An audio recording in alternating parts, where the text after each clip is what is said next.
tous les êtres humains sont bipolaires, c'est-à-dire tous sont perdus. Nous allons insister ce matin sur le fait que certains d'entre nous osent croire qu'ils sont déjà sauvés. Et aussi longtemps que nous demeurons dans cette imposture, dans ce mensonge, nous n'allons pas entrer dans la grâce du Seigneur qui est venue pour ceux qui sont malades et non pas pour ceux qui sont déjà sauvés. Donc, il est urgent que nous reconnaissions notre faiblesse, notre péché, notre perdition, afin que le Seigneur ait compassion de nous. Donc, il n'est pas venu ouvrir les yeux de ceux qui voient déjà, il est venu ouvrir les yeux de ceux qui ne voient pas encore. C'est ce qu'il nous dit dans Luc chapitre 18, verset 1 à 10, où il y a deux personnes qui priaient. Il y a un qui était très sûr de son salut, alors que le Seigneur lui-même sait que personne de nous ne peut prétendre être sûr de son salut, pendant que l'autre, qui avait un peu plus de lucidité, reconnaissait ses limites, reconnaissait sa faiblesse. Et le Seigneur nous apprend que cette personne qui a été justifiée, donc il est urgent que nos frères qui sont en train de se pavaner dans le monde à prétendre à un salut qu'on ne peut pas perdre alors qu'ils ne sont même pas sauvés, que par les compassions du Père, ils redescendent sur terre, qu'ils deviennent humbles et qu'ils pleurent au Seigneur pour non seulement leur salut, mais le salut de tous ceux qu'ils sont en train d'égarer avec de telles doctrines. C'est pour ça qu'il me permet d'insister aujourd'hui, après la dernière diffusion, dernière vidéo, dernière conférence qui a eu lieu dimanche dernier, où on a pris 2h30, un peu plus, pour en parler.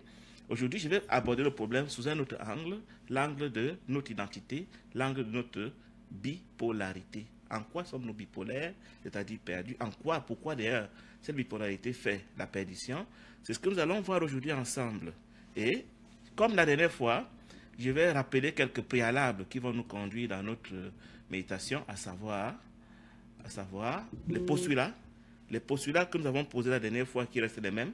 C'est-à-dire que notre spiritualité est fondée sur la Bible. Vous savez, la spiritualité n'est pas une science mathématique, c'est une science, j'ai failli dire subjective, une science qui relève de l'esprit. Et en matière d'esprit, rien ne peut être démontré de manière mathématique, c'est une question de révélation. Donc on peut en faire un couteau à double tranchant, on peut l'utiliser pour éveiller les consciences, mais aussi à l'utiliser pour endormir les consciences. Et on se sert pour ce faire de plusieurs outils, de vidéos, des livres, des enseignements et que sais-je. Notre support principal dans la marche vers Elohim, dans la spiritualité, c'est la Bible. Qu'à cela ne tienne, nous nous permettons de recorriger la Bible quand nous croyons que ce que les hommes ont transcrit ne correspond pas à ce que le Seigneur aurait bien voulu nous faire comprendre. Pourquoi? Parce que nous sommes convaincus que c'est des êtres humains comme vous et moi qui ont reçu le message céleste. Or, le message céleste est spirituel. Il n'est pas toujours évident de transcrire les vérités spirituelles en langage humain. C'est pour ça que si le Seigneur nous permet de corriger un peu la formulation, pas dans le fond, mais dans la forme, les textes bibliques, nous ne nous en faisons aucun complexe. D'où d'ailleurs la Bible de la génération consciente que nous sommes en train de rédiger pour ceux qui vont bien vouloir se permettre une lecture éveillée des Saintes Écritures de la Bible. Donc ça s'appelle la révélation. Ceux qui sont accrochés aux mots et aux phrases que leur ont imposé les auteurs de traduction qui sont en cours, ont la liberté d'en rester à ça, mais nous, toi et moi, tu sais, parce que je reconnais les noms qui sont là, on a dépassé ce niveau de constipation mentale, de servitude aux mots, on a transcendé cette peur des mots, on peut utiliser les mots que l'Esprit nous révèle pour parler des choses spirituelles en langage spirituel, comme nous dit Paul dans 1 Corinthiens chapitre 2, versets 9 à 14. Donc, il y a un défi véritable qui est la modélisation des choses spirituelles en langage humain que j'aime bien rappeler. C'est pour ça que nous ne pouvons pas prétendre te donner la révélation. Nous ne pouvons que te donner des mots, des indicateurs, des pointeurs qui vont te ramener à toi-même pour que l'esprit qui t'habite te donne la quintessence, l'essence du message que tu as entendu. Donc ne t'attends pas, du moins quand ce sera nous qui sommes orateurs, à ce qu'au sortir d'une rencontre comme celle-ci, tu puisses dire enfin je l'ai saisi, j'ai compris, c'est ceci. Ce n'est pas notre ambition. Notre rôle n'est pas de convaincre, notre rôle n'est pas de gagner, notre rôle est juste de susciter le questionnement, te pousser à rentrer en toi-même pour aller interroger l'esprit qui t'habite afin qu'il puisse te donner le veut dire de ce que notre dire aura énoncé. Donc, c'est fait que, avec toutes les limites que nous avons, les limites humaines, ce que nous disons ne saura jamais être la vérité absolue. Ce ne sera que notre ressenti, notre compréhension, notre niveau de compréhension actuel, peut-être on dirait notre révélation actuelle. Ça fait que nous avons que nous connaissons en partie, et c'est Paul, avec Paul nous sommes d'accord avec ça, qui dit que tant qu'on sera dans cette enveloppe corporelle, on ne connaîtra qu'en partie. Hier, j'ai regardé une vidéo, je m'amuse souvent à regarder les vidéos sur Internet, et puis j'ai regardé la vidéo d'un certain monsieur qui dit que lui, il sort à volonté de son corps pour aller se balader dans les sphères supérieures, et il disait que quand il sort de son corps pour aller dans les sphères supérieures, il voit à 360 degrés, c'est-à-dire qu'il est l'environnement, il est un avec l'environnement, mais une fois rentré dans son corps, il se limite à nouveau à voir dans les 150 degrés ou les 150 degrés maximum qu'un homme peut voir, je crois, avec ses deux yeux. Ça fait que tant qu'on est dans ce corps physique, on sera forcément limité. On ne peut pas autant connaître qu'on connaîtra quand nous serons partis de ce corps physique. Je sais qu'il y en a qui prétendent qu'ils connaissent déjà tout étant encore dans ce corps physique. Je suis très impressionné par cette grâce qu'ils ont eue. Mais à mon petit niveau, je suis convaincu que le corps physique est une limite très très forte à notre entrée, à notre pénétration de la vérité. Donc, à ce niveau, c'est pour ça que Christ, parlant à ses apôtres, leur parlait en parabole, leur parlait pas de comparaison, parce qu'il savait qu'il y a un outil en nous qui filtre le message spirituel quand nous le recevons, essayant de nous ramener à la dimension humaine, et du coup, le message peut être dénaturé. Si bien que parfois, je peux même vouloir t'expliquer quelque chose, mais la manière de le dire ne va pas correspondre à ce que tu peux comprendre.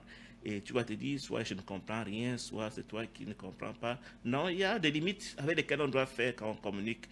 D'où l'urgence pour nous de parler à ceux qui nous ont été donnés. Tu te souviens que dans Jean 17, Christ dit, je ne te parle, je te prie pas pour le monde entier, je te prie pour ceux que tu m'as donnés. Si Christ lui prie pour ceux qui lui ont été donnés, quelle est la prétention qui m'amènerait à vouloir être un instructeur mondial? Loin de là. Donc, si tu peux recevoir le message que le Seigneur me donne de diffuser, c'est que tu m'as été donné comme frère de marche. Si tu ne peux pas le recevoir, ne t'en sens pas offusqué, laisse tomber et passe ta route. C'est que tu t'es trompé de lieu de rencontre.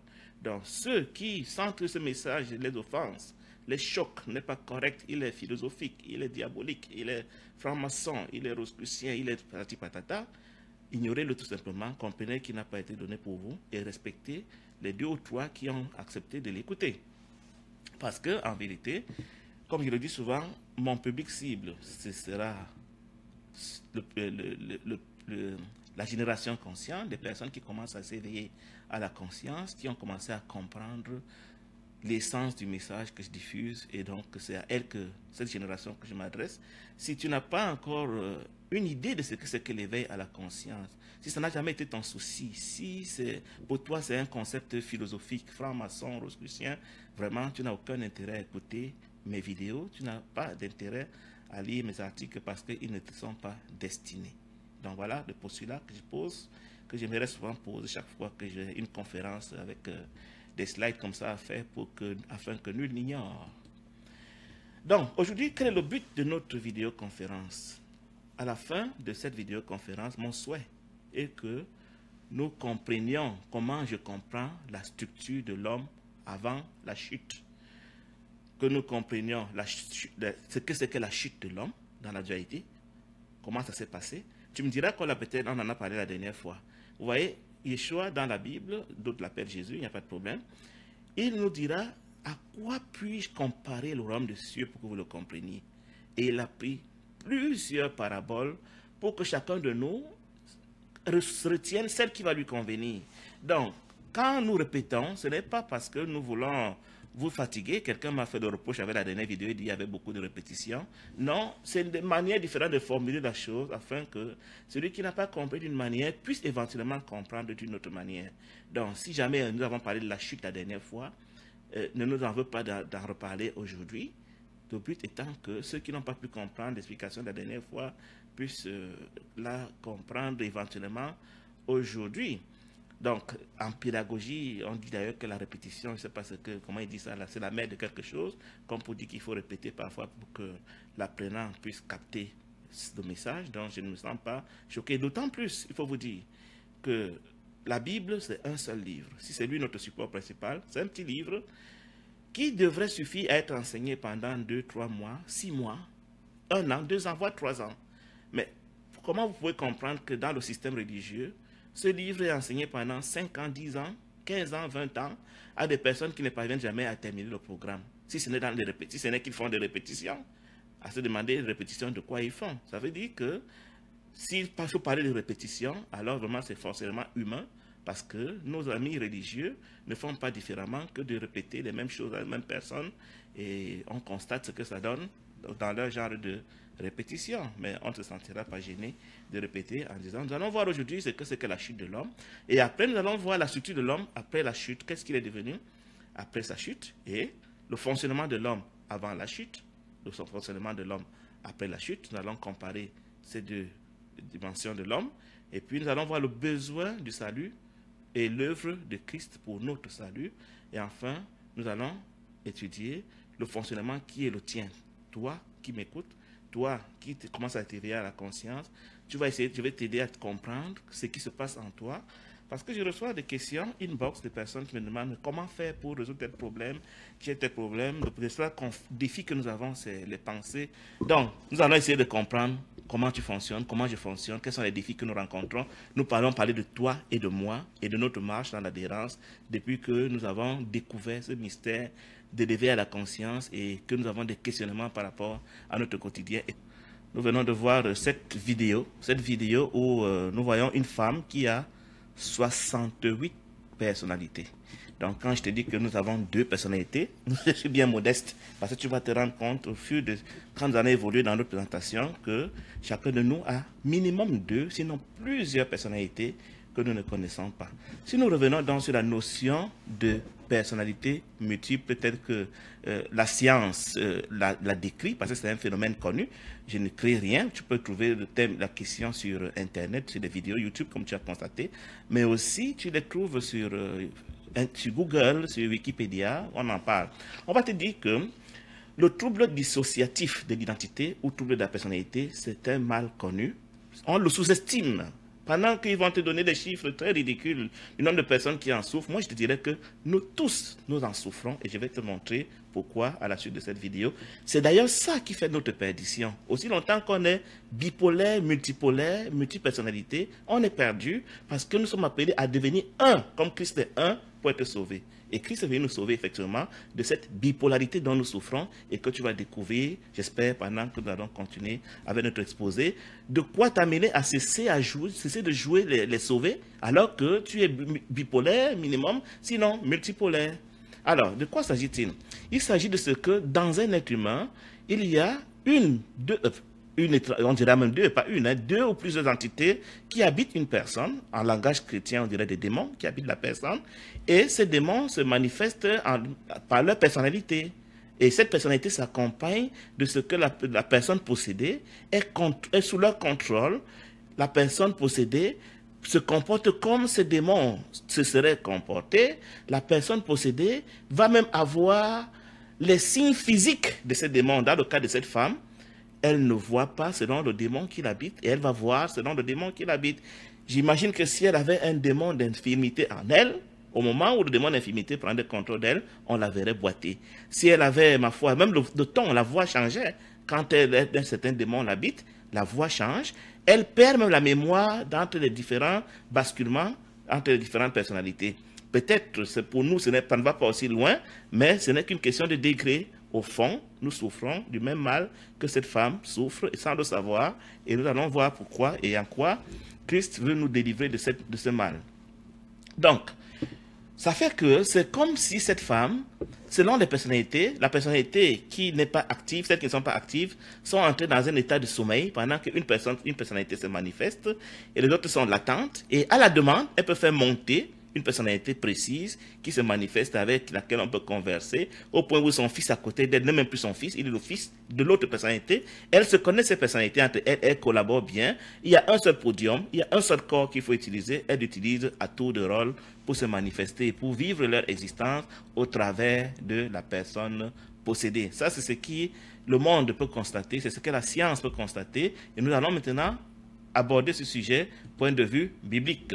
Donc, À quoi ressemble l'homme parfait? À quoi ressemblait Adam avant sa chute? Adam, avant sa chute, n'était que conscience. Il s'identifiait à Christ seul. Si tu regardes le dessin que j'ai fait, tu verras que j'ai identifié, appelé conscience, la conscience Christ, et j'ai aussi appelé le petit cadre à côté qui correspond à Adam, conscience. Donc ça fait que Adam, autant que Christ, sont des consciences. Et comme ils étaient un, comme ils sont un avec Elohim qui est aussi conscience, on peut dire esprit, mais comme le mot esprit est un peu trop générique, je me propose d'employer le mot conscience. Nous verrons donc que Adam, Elohim et Christ étaient un, ils étaient tous conscients, ils ne connaissaient rien d'autre que la conscience. Les attributs du royaume spirituel, comme nous rappelle Jacques, dans Jacques chapitre 1, verset 17, c'est que dans ce royaume, il n'y a pas de changement, il n'y a pas de mouvement, il n'y a pas de ténèbres. Ça veut dire que dans le royaume spirituel, qui a tout créé en Elohim, il n'y a que le calme. Il n'y a que la quiétude. Il y a une apparence de vide, une apparence d'espace, mais cet espace est tout simplement Elohim parce que Elohim est omniprésent. Si Elohim est omniprésent, ce que nous appelons vide est rempli au minimum par Elohim, puisqu'il est omniprésent. Donc, quand nous avons l'impression qu'il y a un calme, c'est dans ce calme que Elohim est agissant. Et c'est ce que Jacques nous dit ici, qu'il n'y a pas de mouvement, il n'y a pas de bruit, il y a la quiétude, mais une quiétude créatrice, une quiétude agissante.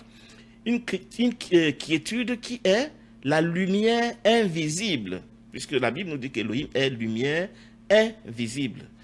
Et Elohim a choisi de se rendre visible en Christ qui devient la lumière visible, et en nous aussi, dont il veut faire des lumières visibles. Quel sera le rôle d'Adam avant sa chute? Adam était un canalisateur de la puissance d'Elohim, de la lumière d'Elohim, de l'amour d'Elohim, de la quiétude, et lui-même vivait dans un état de plénitude, de justice, de joie, de paix, et tout cela faisait qu'il avait l'autorité sur l'univers de la forme pour gouverner l'univers de la forme en lieu et place d'Elohim. Il était appelé à être l'ambassadeur plénipotentiel d'Elohim dans l'univers de la forme. Ça, c'est Adam avant sa chute. Donc, Adam, avant sa chute, il a certes un corps physique, mais il n'en fait pas cas.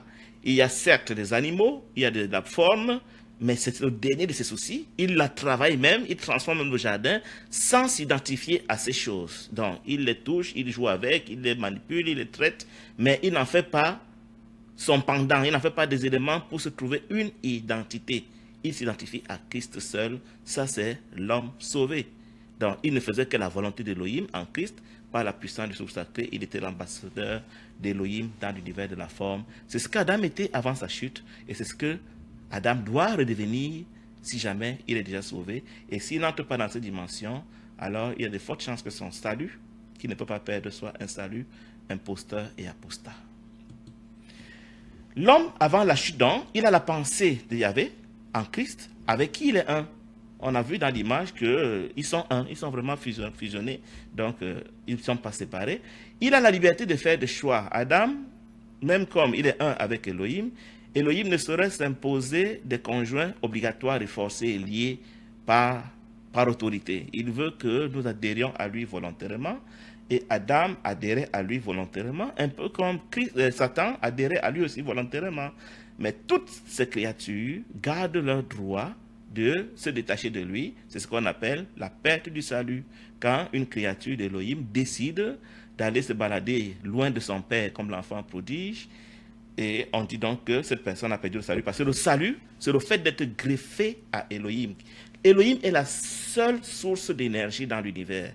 Il est la seule source de vie. Il est la seule vérité. À moins d'avoir pénétré, à moins d'avoir collé à lui, à moins d'avoir fusionné avec lui, à moins d'être un avec lui, on ne peut pas prétendre qu'on est sauvé. Et quand on l'a pénétré, forcément, on devient sa réplique, on devient l'image, la ressemblance de Christ Yeshua, qui est le seul homme aujourd'hui dont on peut attester qu'il est l'égal, la réplique, l'image d'Elohim, parce qu'Elohim dit à la création de l'homme, faisons l'homme pour qu'il soit à notre image celui qui nous ressemble. Donc c'est son but, et pour qu'on puisse se marier à lui, il faut absolument qu'on ait été transformé par lui à son image et selon sa ressemblance. N'empêche que, comme je le disais, il ne va jamais nous retenir par force. Quand l'enfant prodige, qui est l'image de toi et moi, quand nous quittons Elohim, décide d'aller faire l'expérience de travail de la servitude, mais son père le libère, son père ne le retient pas. Quand Adam est en train de manger le fruit, il est en train de converser avec Satan, crois-moi, Elohim qui est omniprésent est en train d'assister à la scène. Mais est-ce qu'il arrête la main d'Elohim pour lui dire, écoute, Adam, souviens-toi, je t'avais donné une instruction? Non. Elohim ne va pas empêcher Adam de faire ce que sa conscience, son cœur veut faire. Parce que Adam a quand même une mesure d'individualité en lui que nous appelons l'âme. Même si l'âme est encore embryonnaire, nous avons tous la possibilité de faire des choix. Que nous conservons, que nous soyons sauvés ou que nous soyons perdus, nous avons cette possibilité qui nous a été donnée par Elohim. Parce que s'il a fait de nous des hommes à son image, un Dieu ne saurait ne pas avoir de volonté. Donc il nous permet d'exercer notre volonté et que nous adhérions à lui volontairement. Donc quand on l'aura quitté, on l'a quitté, il ne va pas nous retenir. J'aime donner l'exemple de Yeshua quand il va rendre visite à Marie et Marthe. Yeshua, le Créateur, vient chez Marie et Marthe. Marie discerne qu'elle a en face d'elle son Créateur. Elle s'assoit à ses pieds pour recevoir les enseignements, pour être encouragée, pour être édifiée. Mais Marthe, qui n'a pas discerné l'identité intrinsèque de Yeshua, est plus préoccupée à faire la cuisine. Mais Yeshua ne dira jamais à Marthe, Marthe, arrête de faire ce que tu es en train de faire. Viens t'asseoir ici pour recevoir la vie parce que tu ne sais pas qui est dans ta maison, tu ne connais pas la grâce et l'opportunité que tu as de... Non! Non, et non, et non, et non. Un homme spirituel, Elohim, ne va jamais t'imposer le salut, il ne va jamais te retenir par force, et quand tu voudras partir, il va te laisser partir. Mais quand tu voudras revenir et que tu n'es pas un danger pour le royaume, c'est-à-dire que tu n'as pas commis la faute impardonnable, il va te recevoir à nouveau. C'est ce que la parabole de l'enfant prodige nous enseigne. Donc, à l'époque dont Adam vit dans l'adhérence à l'éternel présent, il vit dans la présence d'Elohim, dans le royaume où tout est calme, tout est quiétude, tout est présence. Il n'y a pas de passé, il n'y a pas de futur, il n'y a pas de mouvement, il n'y a pas d'agitation, il n'y a pas de compétition, il n'y a pas de but à atteindre. On est tout et on a tout en Elohim. Donc, nous continuons avec la prochaine diapo. La chute d'Adam, du un dans la dualité. Adam, connaissant son droit de faire des choix, a choisi de faire le choix de faire l'expérience d'adhérer avec Satan.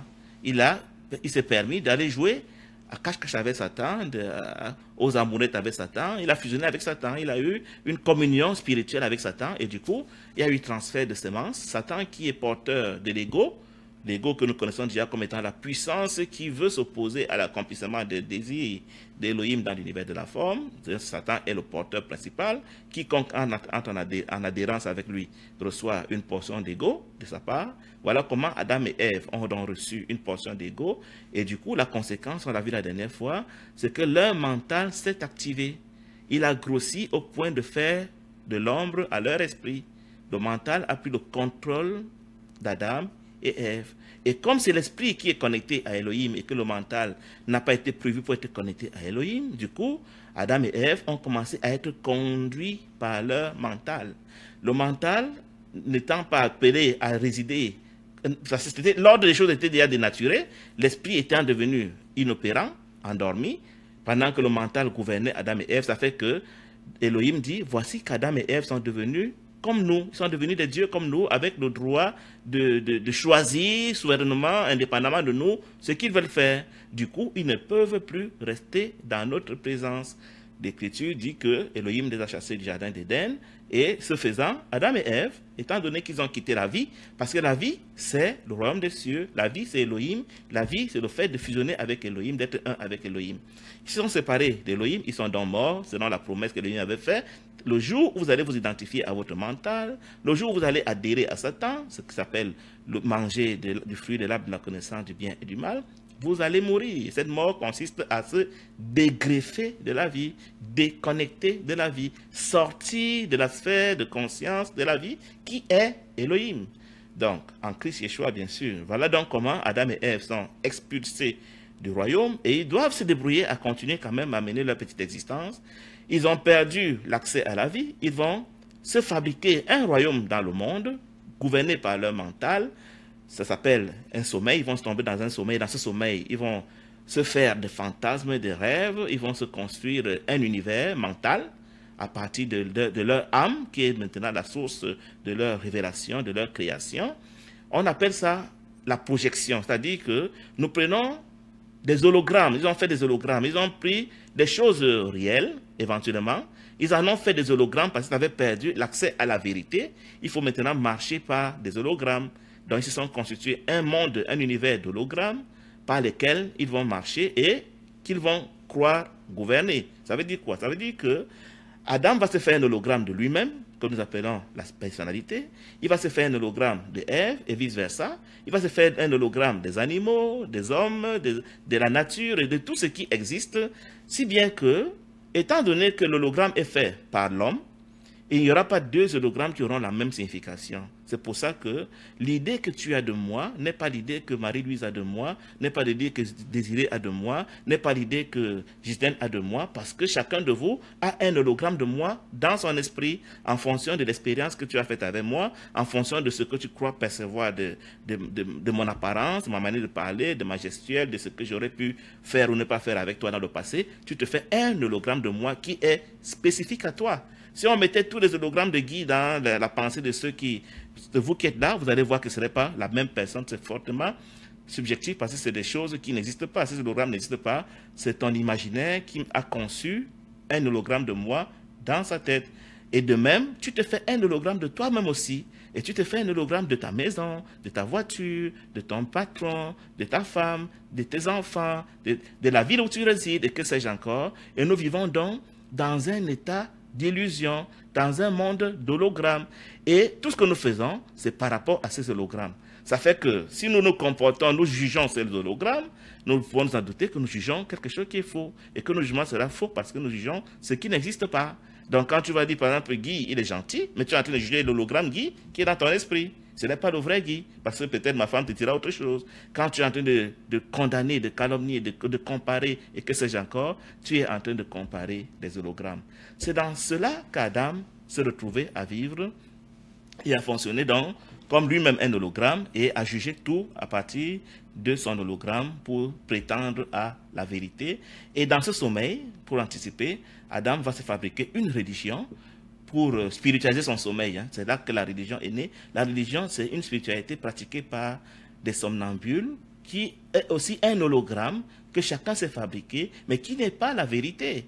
Tout ce que l'homme fabrique ne peut pas être la vérité. C'est pour ça qu'on a plusieurs religions, parce que chaque dirigeant religieux, forcément, a sa petite pensée de ce qu'il croit être la religion, et ce qui va se manifester de sa pensée sera différent de ce que l'autre a, et on ne peut donc pas être un sur la base des hologrammes. La réalité, c'est que ces hologrammes sont l'œuvre des démons. C'est-à-dire que c'est les démons qui pensent en nous, et qui veulent que nous fassions donc la volonté de Satan. Aussi longtemps que nous fonctionnons sur la base des hologrammes, nous sommes en train de fonctionner conduits par des démons. Nous devons donc sortir de cette conscience des hologrammes, j'appelle ça parfois des avatars, pour rentrer dans la conscience de la vérité. C'est pour ça que Christ dira, moi je suis la vérité. Vous êtes des hologrammes, vous êtes des avatars, voyez-vous? Donc aussi longtemps que je marche par les hologrammes, aussi longtemps que je ne suis pas la vérité. Je ne suis pas sauvé. Je ne suis pas sauvé de ce que je suis conduit par les démons qui me donnent des connaissances subjectives pour lesquelles je crois avoir la vérité et par lesquelles je juge, je condamne, je critique, je calomnie. Encore qu'il faut te dire que quand on juge un homme sur la base d'hologramme, mais c'est terrible. On joue au connaisseur sans savoir qu'on n'est qu'un hologramme, on n'est qu'une personnalité. Nous allons à la suite de cette conférence découvrir comment nous fonctionnons en tant que hologramme. Mais ce que j'aimerais te dire ici, c'est que il y a quelqu'un avec qui je parlais hier, il va se reconnaître, il me disait, mon père et ma mère, quand j'étais jeune, on s'entendait très bien, on allait à l'église, on tenait les Bibles, et puis il y a eu un incident familial, et un jour, je ne les ai plus reconnus, c'était des personnalités différentes, c'était la colère, c'était la violence, c'était le silence, il dit, je ne sais pas ce qui s'est passé. Ce qui s'est passé, mon frère, c'est qu'il y avait des démons dormants en eux, qui ont pris le dessus de la manifestation. Ça nous arrive à nous tous. Chaque fois que nous allons sombrer dans la colère brutale, chaque fois que nous allons faire un crime, chaque fois que nous allons faire mal à notre prochain, chaque fois que nous allons changer d'état d'humeur, Ça veut dire que le démon qui nous contrôle a changé. Voyez-vous? C'est pour ça que vous allez voir qu'un jour, votre mari, votre femme vous trouve le plus beau conjoint du monde, le plus gentil, et puis un autre jour, vous devenez ce qu'il ne reconnaît pas, parce qu'il y a un autre démon qui a pris contrôle de vous. Mais ce n'est pas seulement quand c'est aussi violent. Chaque fois que nous avons une pensée, c'est un démon qui nous a inspiré cette pensée. C'est pour ça que Christ dira à Pierre, arrête de moi Satan, c'est toi qui donnes des pensées aux hommes. Donc, quelqu'un que j'ai écouté dans une vidéo disait que l'être humain est comme une tribune, un podium, avec un seul microphone sur lequel veulent jouer 1 million de démons, chacun de ses discutants de micro. Des pensées qui nous oppressent, le flux des pensées, la plupart de vous qui m'appellent de temps en temps inbox, vous me posez la question sur les pensées négatives et méchantes qui traversent leur esprit, il faut comprendre que ce n'est pas nos pensées, c'est les démons qui nous habitent, parce que nous sommes multipolaires, qui donc prennent le micro unique, qui est notre corps physique, et injectent la pensée. Si nous nous identifions à la pensée, c'est celle qui s'appelle le péché, le fait d'obéir au démon qui m'a fait une suggestion. Mais je peux aussi dire, ben écoute, démon, ta pensée ne m'intéresse pas, et puis je l'ignore. Du coup, le démon perd le combat contre moi. Mais la plupart des hommes n'ont pas la révélation de ce que les pensées qui nous traversent, qui ne sont pas christiques, qui ne sont pas de Christ, sont inspirations démoniaques. Et que quand nous nous identifions à ces pensées, quand nous les épousons, quand nous les acceptons, c'est alors que nous les mettons en pratique. Et que le péché ne sera pas le fait d'avoir mis la pensée en pratique, mais de l'avoir déjà même acceptée. C'est pour ça que quand nous faisons l'enseignement sur la supposée sanctification, en disant aux gens, il ne faut pas faire ceci, il ne faut pas faire cela, mais on n'a pas attaqué le mal à la racine. Attaquer le mal à la racine veut dire qu'on va d'abord révéler à l'homme d'où vient la pensée qui s'est transformée en action. Malheureusement, la religion ne connaissant pas le péché en pensée, ne connaissant que le péché dans la forme, il faut mettre des boucles d'oreilles, il faut mettre des foulards, il ne faut pas mettre machin, il faut mettre machin, il faut faire tout, il faut manger petit. On ne sait pas que ces pensées sont démoniaques. Déjà, quand nous amenons les gens à fonctionner selon des règles établies, on en fait des zombies, on en fait des robots, parce que ces règles, ils vont les mettre dans leur subconscient, on va revenir dessus, et ils vont fonctionner par rapport à ces règles, et non pas par rapport au souffle sacré. Or, ce que Elohim veut, c'est qu'en permanence et de manière dynamique, c'est lui qui nous donne des instructions quant à quand se lever, quand se coucher, quand manger, quand dormir, quand parler, quand faire ceci. Bref, c'est lui qui veut vivre sa vie au travers de nous. Il veut exactement faire de nous ce que les démons ont fait de nous. Pendant que les démons nous utilisent notre corps pour glorifier Satan, Elohim voudrait être celui qui va se glorifier au travers de nous. C'est en cela qu'il est dit qu'Elohim veut nous épouser. Mais la réalité est que nous avons épousé Satan, nous avons épousé des milliers de démons qui nous imposent ce que j'avais appelé à la suite de cet exposé, de cette conférence, le bruit mental. Chacun de nous peut témoigner combien nous sommes oppressés par des pensées que nous n'avons pas choisies et que nous ne pouvons même pas arrêter. Nous avons un flux de pensées qui nous oppresse, qui nous impose des choses dont nous avons même honte, que très peu peuvent avoir le courage d'avouer. Mais quand je vous dis souvent que nous sommes tous des imposteurs, c'est parce que je sais que je suis un homme, je sais ce que nous subissons. Nous sommes tous oppressés par des pensées diaboliques et démoniaques. Nous sommes tous des entités multipolaires qui ne veulent pas se l'avouer. Mais dans le public, il faut jouer les sanctifiés, il faut jouer les sauvés, il faut jouer les chrétiens, il faut jouer le machin. Et très souvent, en privé, le frère, la sœur me dit qu'écoute, en dépit de ce que tu me vois dire, écrire, danser là, dans le secret, je souffre des pensées démoniaques qui me traversent. Il a dit, tu es mon frère, tu n'es pas seul. C'est toute l'humanité qui souffre de ça. Aussi longtemps que les hommes ne vont pas s'avouer que le péché est d'abord dans la pensée et que nous sommes tous oppressés par des pensées démoniaques, que nous sommes tous des entités multipolaires, nous n'allons pas aider les hommes à sortir de cette imposture. À la place, nous leur donnons des comportements comme on dresserait des animaux, des singes, disant qu'on les a amenés au salut. Et puis ils vont se vanter de dire qu'une fois sauvés, pour toujours sauvés, alors que la vérité est que dans le secret de leur sommeil, de leur lit, ils savent eux-mêmes qu'ils ne sont pas sauvés, mais le pasteur veut les amener à croire qu'ils sont sauvés, ce qui est très, très, très méchant. De ce discours que tu entends, il y a un prédicateur qui m'a approché, il me dit, mais Guy, tu parles le langage philosophique, tu parles pour les philosophes, c'est pas ce que la Bible dit. Hein? Ce qu'il veut entendre, c'est qu'il faut faire ceci, il ne faut pas faire cela, alors que la Bible nous enseigne le péché dans la pensée. Il vous a été dit, si vous regardez, si vous sortez avec une femme d'autrui, moi je vous dis, le simple fait de penser même dire cela, c'est qu'un démon a déjà pris contrôle de vous, le simple fait de s'identifier à cette pensée. Donc il est question urgemment que les chrétiens comprennent que le péché n'est pas dans le faire, mais le péché est d'abord dans la pensée. Donc, nous allons passer à la prochaine diapo. L'homme après la chute dans la dualité. Qu'est-ce que l'homme Adam est devenu? quand il a chuté dans la dualité. Adam est passé du 1 qu'il était à un personnage éclaté que j'appelle la personnalité. Cette personnalité a... Je veux d'abord lire l'image. Quand tu regardes l'image, avant de revenir peut-être au texte, donc il a été divisé, son esprit est resté endormi, mais toujours connecté, hein? L'esprit est toujours connecté au royaume. Il ne faut pas croire que l'esprit est sorti du royaume, parce que Jacques nous dit que Elohim chérit avec jalousie l'esprit qu'il a fait habiter en nous. L'esprit en lui-même n'a jamais quitté le royaume, mais simplement que Adam lui a tourné le dos, parce que son âme est devenue gigantesque et puissante. Et l'âme est devenue gigantesque et puissante en quoi? C'est qu'elle s'est constituée, ce que j'appelle le subconscient, ou alors la mémoire, dans laquelle Adam va stocker ses supposées connaissances. Il va se faire un Google personnel, il va se faire un réservoir de connaissances, de proverbes, de livres. Quand il lit des livres, quand il va à l'école séculière, quand il écoute des pasteurs, il se fait des comportements mécaniques, il se fait des comportements, des codes de moraux, les codes humanistes, il se dresse de tu dois, tu ne dois pas. Donc, il va donc fonctionner, pour ne pas fonctionner conduit par le souffle sacré, il va continuer à fonctionner par est-ce qu'un chrétien peut faire ceci? Est-ce qu'un chrétien peut faire cela? Et dès que tu lui donnes la réponse, il ajoute dans sa mémoire, il ajoute dans son subconscient, il dit, mais voilà un nouveau critère par lequel je vais fonctionner pour ne jamais fonctionner par le souffle sacré. C'est pour ça que quand tu m'approches très souvent pour me poser une question pareille, je ne te réponds pas, je te dis non, va interroger le souffle. Mais la religion a pour rôle, l'école séculière, la télé, Internet et tout ce que nous faisons a pour rôle de remplir notre mémoire, notre subconscient d'informations, de rébellion. C'est ce qu'ils ont même fait, les Juifs, quand ils ont reçu la loi de Moïse. Ils ont pris cette loi qui devait leur révéler la vérité, la vie, Christ. Ils en ont fait un instrument de rébellion à nouveau. C'est-à-dire qu'ils ont stocké la loi de Moïse dans leur mental. Ils ont commencé donc à fonctionner par... Et qu'est-ce que le 10e commandement dit? Il faut, il ne faut pas. Et voilà ce que Paul appelle les pauvres rudiments du monde. Donc, une fois que nous fonctionnons par il est écrit, mental, nous fonctionnons par on m'a dit, nous fonctionnons par je sais que, nous fonctionnons par nous-mêmes, ça s'appelle l'homme abandonné à lui-même.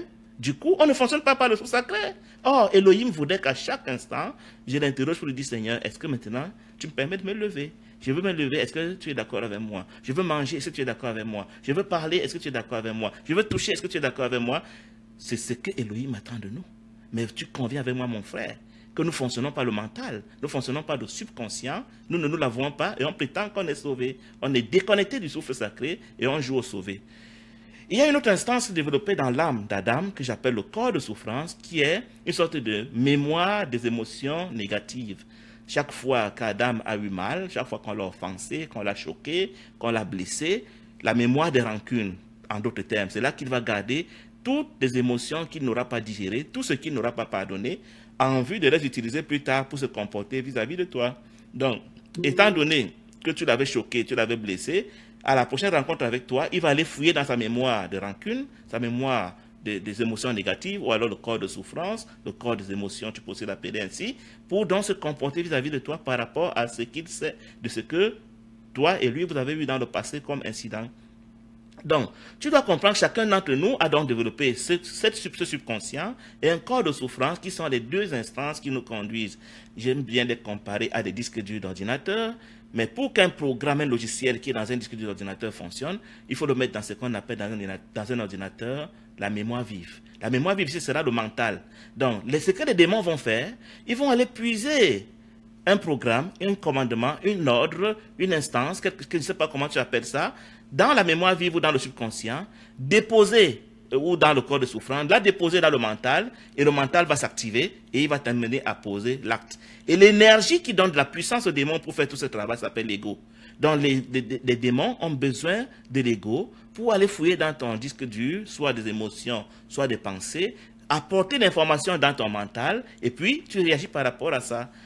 Imagine un instant, ma foi, qu'on t'avait agressé il y a de cela 10 ans, c'est dans ton subconscient. Et puis un démon peut prendre ça, il te ramène sur le mental, tu te mets à trembler comme ce jour-là où on t'avait agressé, au point même de croire que l'agression vient de se passer. Et cette agression que tu revis va provoquer des émotions à nouveau qui vont aller nourrir ton corps de souffrance. Tu vois? Voilà comment les deux corps, les deux mémoires, les deux disques durs se nourrissent mutuellement. Quand le corps de souffrance va amener une émotion, cette émotion va générer des pensées qui vont aller se stocker dans le subconscient. Donc, tous les hommes fonctionnent ainsi par leur mental. Nous sommes conduits pas par le Saint-Esprit, nous ne sommes pas conduits par le souffle sacré, nous sommes conduits par notre mental. D'où vient donc la multipolarité ici ou la bipolarité? Elle vient de ce que ce n'est pas un seul démon qui nous habite, ce n'est pas un seul démon qui nous donne des pensées, ce n'est pas un seul démon qui nous inspire les émotions, ils sont des milliers. Quand tu t'en vas te marier à quelqu'un, demande-toi à quel sac de démons tu es en train de t'associer. Nous avons tous des démons auxquels nous sommes associés et j'en veux pour preuve, chaque fois que nous changeons d'état d'humeur, chaque fois que nous changeons d'état d'esprit, chaque fois que nous changeons même des pensées qui nous traversent d'une manière incontrôlable, il faut savoir que les démons sont en activité en nous, qu'on l'avoue ou qu'on ne l'avoue pas. C'est une maladie universelle à tous les hommes, je dis bien sans exception dans notre génération. Sans cela que personne de nous n'est sauvé, parce que nous ne sommes pas conduits par le Saint-Esprit, nous sommes conduits par notre mental. À moins qu'on ne se l'avoue, on ne connaîtra pas d'éveil dans notre génération. Christ ne pourra pas nous guérir de cette maladie parce que nous jouons à être sauvés, nous jouons à vouloir lui mentir alors que nous ne sommes pas conduits par le Saint-Esprit. C'est pour ça que Paul dira, marchez par le Saint-Esprit, marchez par le sous-sacré et vous n'accomplirez pas les œuvres de votre mental. Et Satan, pour nous endormir, dit, la chair, comme Paul dit, c'est plutôt le sexe, c'est le vol, c'est la cigarette, c'est pas moi quoi. Nous cachons que la chair, en fait, ces comportements viennent d'abord du mental. Ils ont été inspirés par des démons avant que nous les acceptions, avant que nous nous identifions à eux pour les mettre en pratique. Voilà ce que Adam et Ève sont devenus après la chute. Donc, pour résumer, ils ont été divisés, partie de conscience simplement qu'ils étaient. Ils sont devenus esprits endormis, ils sont devenus âme éclatée comme je viens de voir, ils sont devenus corps physique. Leur corps physique, ils en ont pris conscience et du coup ils vont commencer à s'identifier à toutes ces choses, croyant qu'ils sont ces choses, mais ils ne sont même pas ces choses, ils en sont des hologrammes. Ils se font des hologrammes de ces choses, ils disent je suis tel, je suis machin, alors que ce n'est que des hologrammes. L'esprit est donc resté étouffé, endormi, parce que il est étouffé par quoi? Par le bruit mental. Le bruit mental, c'est ces pensées multiples qui te traversent alors que tu ne veux même pas, tu ne sais même pas comment les arrêter. Personne de nous n'a un bouton pour dire stop, je ne veux plus penser. Tu ne peux pas. Tu ne peux pas arrêter les démons de travailler en toi si ce n'est pas le souffle sacré, ce n'est quand tu es vraiment sauvé. Aussi longtemps que tu ne peux pas dire stop aux pensées que les démons t'imposent, arrête de prétendre que tu es sauvé, tu n'es même pas sauvé. Tu ne comprends pas de quoi tu parles quand tu prétends que tu es sauvé. Il y a donc ce bruit mental qui nous empêche d'écouter le Saint-Esprit, qui a étouffé l'esprit, mais il y a aussi le nuage de la forme, le fait pour nous de vouloir nous identifier à la forme, le fait pour nous de ne pas être Christ, mais d'être plutôt ma voiture, ma maison, ma femme, mon travail, mon corps physique, mes connaissances, mes émotions et que sais-je encore. Du coup, comme Elohim est jaloux, si toi tu choisis d'épouser la forme, comment veux-tu qu'il puisse encore t'épouser? Donc, nous perdons notre mariage en Elohim par Christ chaque fois que nous nous marions à la forme, nous marions à la création au lieu de nous marier au Créateur. Voilà les deux trucs qui vont nous empêcher de nous éveiller à la conscience. Le bruit mental et l'identification à la forme. Entendu que même le mental, même c'est la forme, hein, parce que les pensées sont des formes. Qu'est-ce qu'une forme? C'est tout ce qui se manifeste et disparaît. C'est tout ce qui naît et meurt en langage humain. C'est tout ce qui apparaît et s'évapore du jour au lendemain. Donc c'est tout ce qui n'est pas permanent. Tu verras que les pensées viennent et passent. Les émotions viennent et passent. Tu verras que les choses matérielles viennent et passent. Même ton corps physique vient et il passe. Donc quand tu vas te marier à ce qui est temporel, à ce qui est passager, il va sans dire que ton éternité sera aussi là où est cette chose à laquelle tu t'es marié. C'est pour ça que Christ nous dira, là où est ton trésor, là aussi sera ton esprit, là aussi sera ton cœur, là aussi sera ton éternité. Donc, là où est notre conjoint, ce à quoi nous nous identifions, là aussi sera notre éternité. Donc, je te disais que l'âme, définitivement, est sous l'emprise de Satan. Tu dois trouver les moyens de sortir de cette emprise de Satan. Et nous allons voir par la suite comment, qu'est-ce que les Écritures nous proposent. Donc, on va passer à la prochaine slide. Prochain slide, c'est l'anglais. Prochaine diapo. Donc, nous continuons toujours avec l'homme après la chute. L'homme après la chute dans la dualité. Pourquoi la dualité? La dualité, c'est parce que dans le royaume, on a vu qu'il n'y a ni changement, il n'y a que calme, il n'y a que quiétude, il n'y a pas séparation, tout c'est un. Alors que dans le monde des hologrammes, dans le monde des avatars, il y aura toujours le positif et le négatif, le plus et le moins, le fort et le faible. Pourquoi est-ce qu'il faut ça? Parce que l'ego a besoin de cette différence pour comparer, pour juger, pour classer, pour gouverner, pour être plus grand, plus fort, plus riche, plus intelligent, ainsi de suite. C'est pour ça qu'il a besoin de la dualité. il a besoin de la graduation, il a besoin de la hiérarchie. C'est pour ça que Christ nous dira, évitez les hiérarchies. N'établissez pas de hiérarchie entre vous. Vous êtes tous des frères d'un même père. Mais là où il y a l'ego, tu vas toujours rencontrer, il y aura un gourou, comme j'appelle au-dessus, des moutons, des ignorants qui le suivent et puis qui l'adorent, et faisant ainsi l'œuvre de l'ego qui veut qu'il y ait toujours une graduation. Mais là où le souffle sacré règne, c'est la fraternité horizontale. Christ nous appelle ses frères. Il n'est pas question qu'un homme devienne mon Dieu, alors que Christ lui-même, mon Créateur, m'appelle son frère. Donc, le subconscient, on a déjà vu, c'est le réservoir du savoir humain, donc diabolique. C'est là que nous allons stocker toutes les connaissances que nous recevons, les enseignements séculiers, les enseignements religieux, la loi de Moïse. C'est là que nous allons stocker tout ce qu'on voit sur Internet, tout ce qu'on nous a raconté, tout ce qu'on nous a fait comme recommandations et des proverbes humains, ainsi de suite, par lesquels nous fonctionnons. Du coup, nous ne fonctionnons pas par le Saint-Esprit, par le sceau sacré. C'est ça qui fait que nous sommes des imposteurs qui ne veulent pas se l'avouer. Le corps de souffrance, comme je l'ai dit, c'était le réservoir des émotions négatives. Et le corps physique va aussi faire l'expérience de la maladie. Christ n'a jamais fait la maladie. Parce que Christ, lui, il était identifié à Elohim seul. Elohim ne peut pas être malade, donc Christ n'a jamais été malade. Mais nous, comme nous ne sommes pas identifiés à Elohim, et que nous sommes identifiés à la forme, du coup, la forme étant ce qu'elle est, la forme est périssable. Et la maladie est une forme de dépérissement du corps physique auquel nous nous identifions souvent. Donc, c'est ce qui fait que nous sommes tous au minimum des bipolaires. C'est-à-dire que, je vais revenir sur la bipolarité d'Adam avant la chute, si tu veux. Du moins, Adam, c'est que nous pouvons être, après le salut, je vais revenir là-dessus. Mais ici, Adam est bipolaire. Pourquoi? Parce qu'il est conduit par des milliers de démons, comme je te l'ai déjà expliqué. Si tu es honnête de le reconnaître, tu apprendras à les combattre. Mais tant que tu vas jouer à les ignorer, ils vont continuer à faire la fête avec toi, à t'imposer des choses bizarres, et tu vas continuer à prétendre que tu es sauvé une fois pour toutes et pour toujours sauvé, alors qu'en fait, tu n'es que ce que toi-même tu connais, ce que toi et moi, on connaît parce qu'on se connaît. Donc c'est l'autre que tu vas voir comme perdu, pourtant tu n'es pas différent de lui. C'est pour ça que moi j'aime souvent vous dire que je n'y suis pas encore, et c'est la vérité. Mais je suis vraiment impressionné de voir que certains de mes frères y sont déjà. Prochaine diapo. Nous avons besoin de salut, donc, mes frères. Nous avons besoin de salut. En quoi? L'homme a besoin de mourir au monde. L'image que nous venons de voir nous rappelle tout simplement le monde. C'est-à-dire le monde, l'univers de la dualité.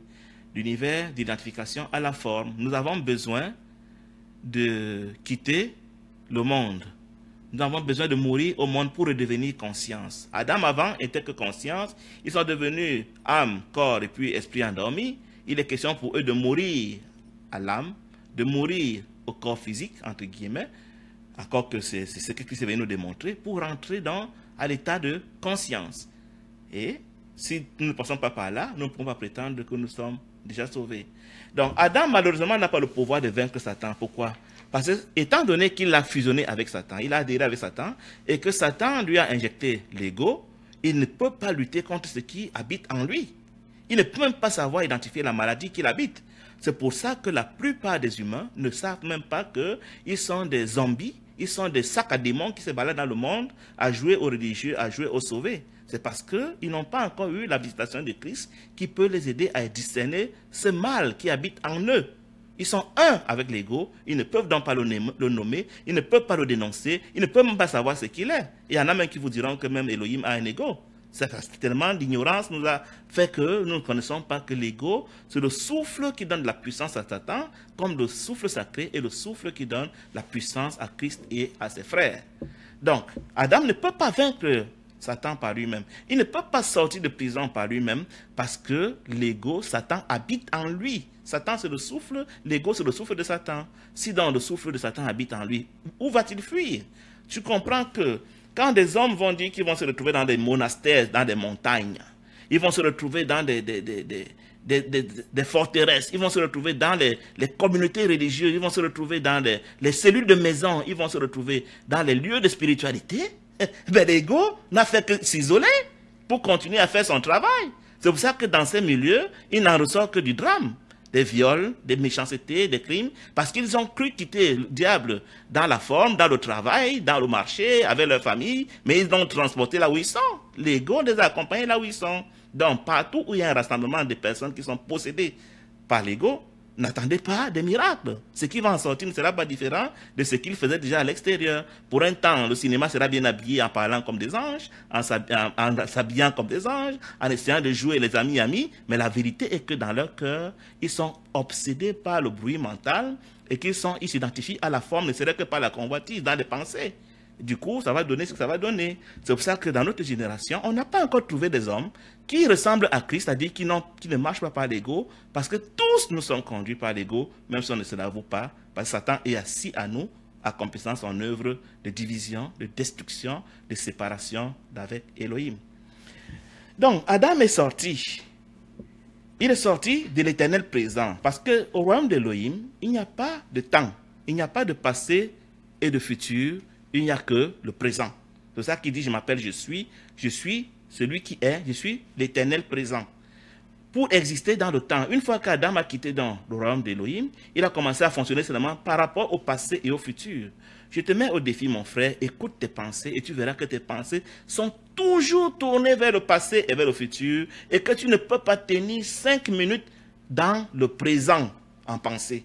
Parce que le présent, c'est Elohim. L'éternel présent, c'est la porte étroite et resserrée qui mène au royaume des cieux. Et comme Satan, l'ego qui habite en toi ne voudrait pas que tu découvres ce secret, il t'amène toujours à fonctionner selon le passé et selon le futur, mais jamais selon je suis, jamais selon le temps présent. Tu vois? C'est pour ça que nous sommes tous perdus, parce que nous ne sommes pas capables de tenir dans la présence d'Elohim, parce que quand tu fonctionnes au présent, quand tes pensées sont arrivées vers le présent, quand tu demeures dans le présent, alors tu es demeuré dans la présence d'Elohim. Un ami très cher me confiait, frère, même dans les moments de prière, je ne parviens pas à tenir 1 minute dans la présence. J'ai dit, mais mon frère, tu n'es pas seul. Ça, c'est le lot de toute l'humanité. Les personnes qui ont affirmé avoir fait des grandes promesses de demeurer dans la présence, c'était 7 minutes en 1 heure. Après ça, on ressemble dans le sommeil. C'est pour ça que si tu es honnête, tu verras que quand tu es à l'église, quand tu es dans les nuits de prière, quand tu es en train de prêcher, tu es en train d'enseigner, tu es en train de faire machin, très vite, tes pensées vont se balader dans le passé ou dans le futur, parce que Satan sait que chaque fois que tu demeures dans la présence d'Elohim, tu reçois un peu de sa nature et tu es transformé à son image et selon sa ressemblance. La génération consciente, c'est cette génération qui va s'exercer à ne plus jamais vivre selon le passé et selon le futur, mais qui va faire des efforts pour travailler à son salut en demeurant dans la présence d'Elohim, en demeurant dans le moment présent et non pas dans les fantasmes, dans les hologrammes, dans les rêves, dans les avatars, comme nous le sommes tous.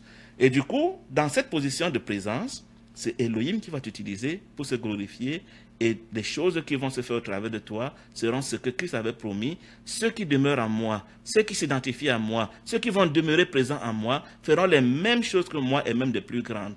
Pourquoi personne de nous n'en arrive à cela? Parce que nous ne parvenons pas à tenir dans sa présence. Nous sommes encore dans les hologrammes, dans les fantasmes, dans les mots, dans les discours, les versets bibliques et les lois de Moïse, dans la religion, tout, sauf dans l'éternel présent, dans la présence d'Elohim, pour qu'il nous utilise. Nous sommes dans le passé et dans le futur, là où nous allons rencontrer notre conjoint qui est Satan. Et du coup, étant dans le passé et dans le futur, forcément, nous allons nous marier à la forme. Nous y allons pour chercher l'identification à la forme. Donc, étant donné donc que nous ne tenons pas dans le présent et que nous sommes donc en divagation de pensée, nous allons être des rebelles impénitents contre Elohim.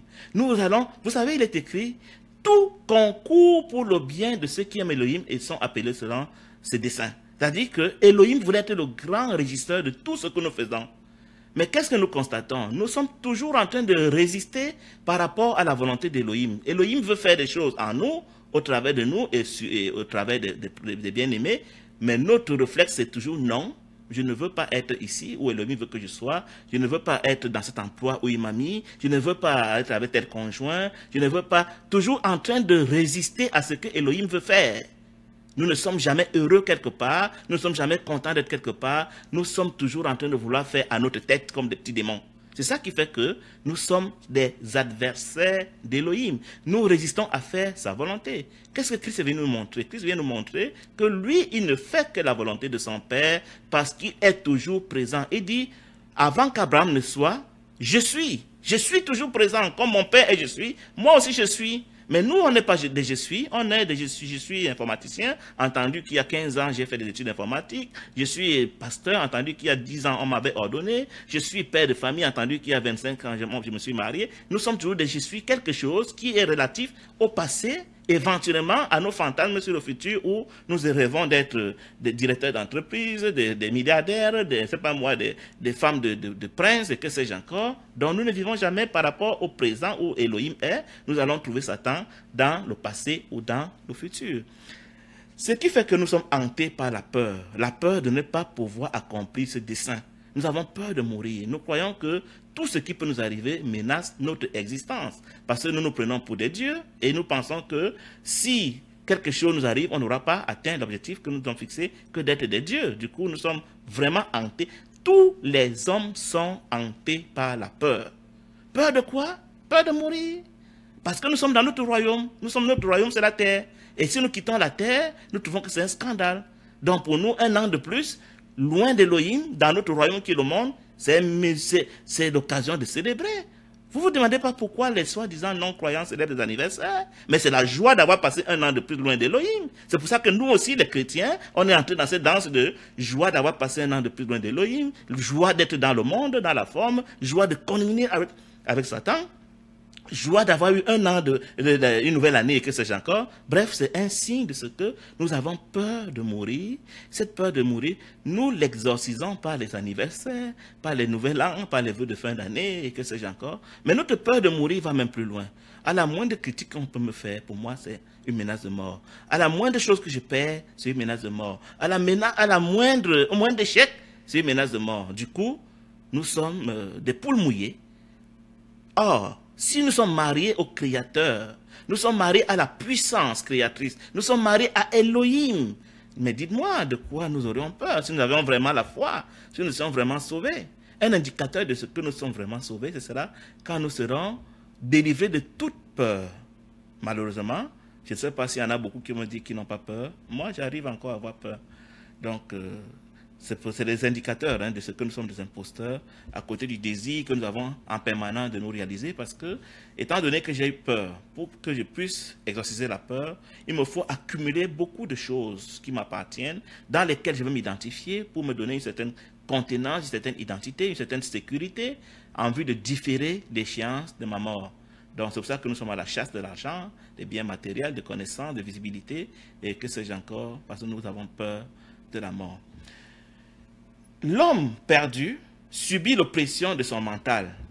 Un indicateur de ce que tu n'es pas sauvé, comme je te disais, c'est que tu subis un bruit mental que tu ne contrôles pas, que tu n'avoues à personne, parce que ton petit secret avec Satan, ton péché mignon, mais moi je le sais, et je te dénonce, parce que moi aussi j'ai subi la même chose. Donc tu es esclave d'un bruit mental incontrôlable qui est l'œuvre des démons qui t'ont possédé. En cela, tu n'es pas encore sauvé, mon frère.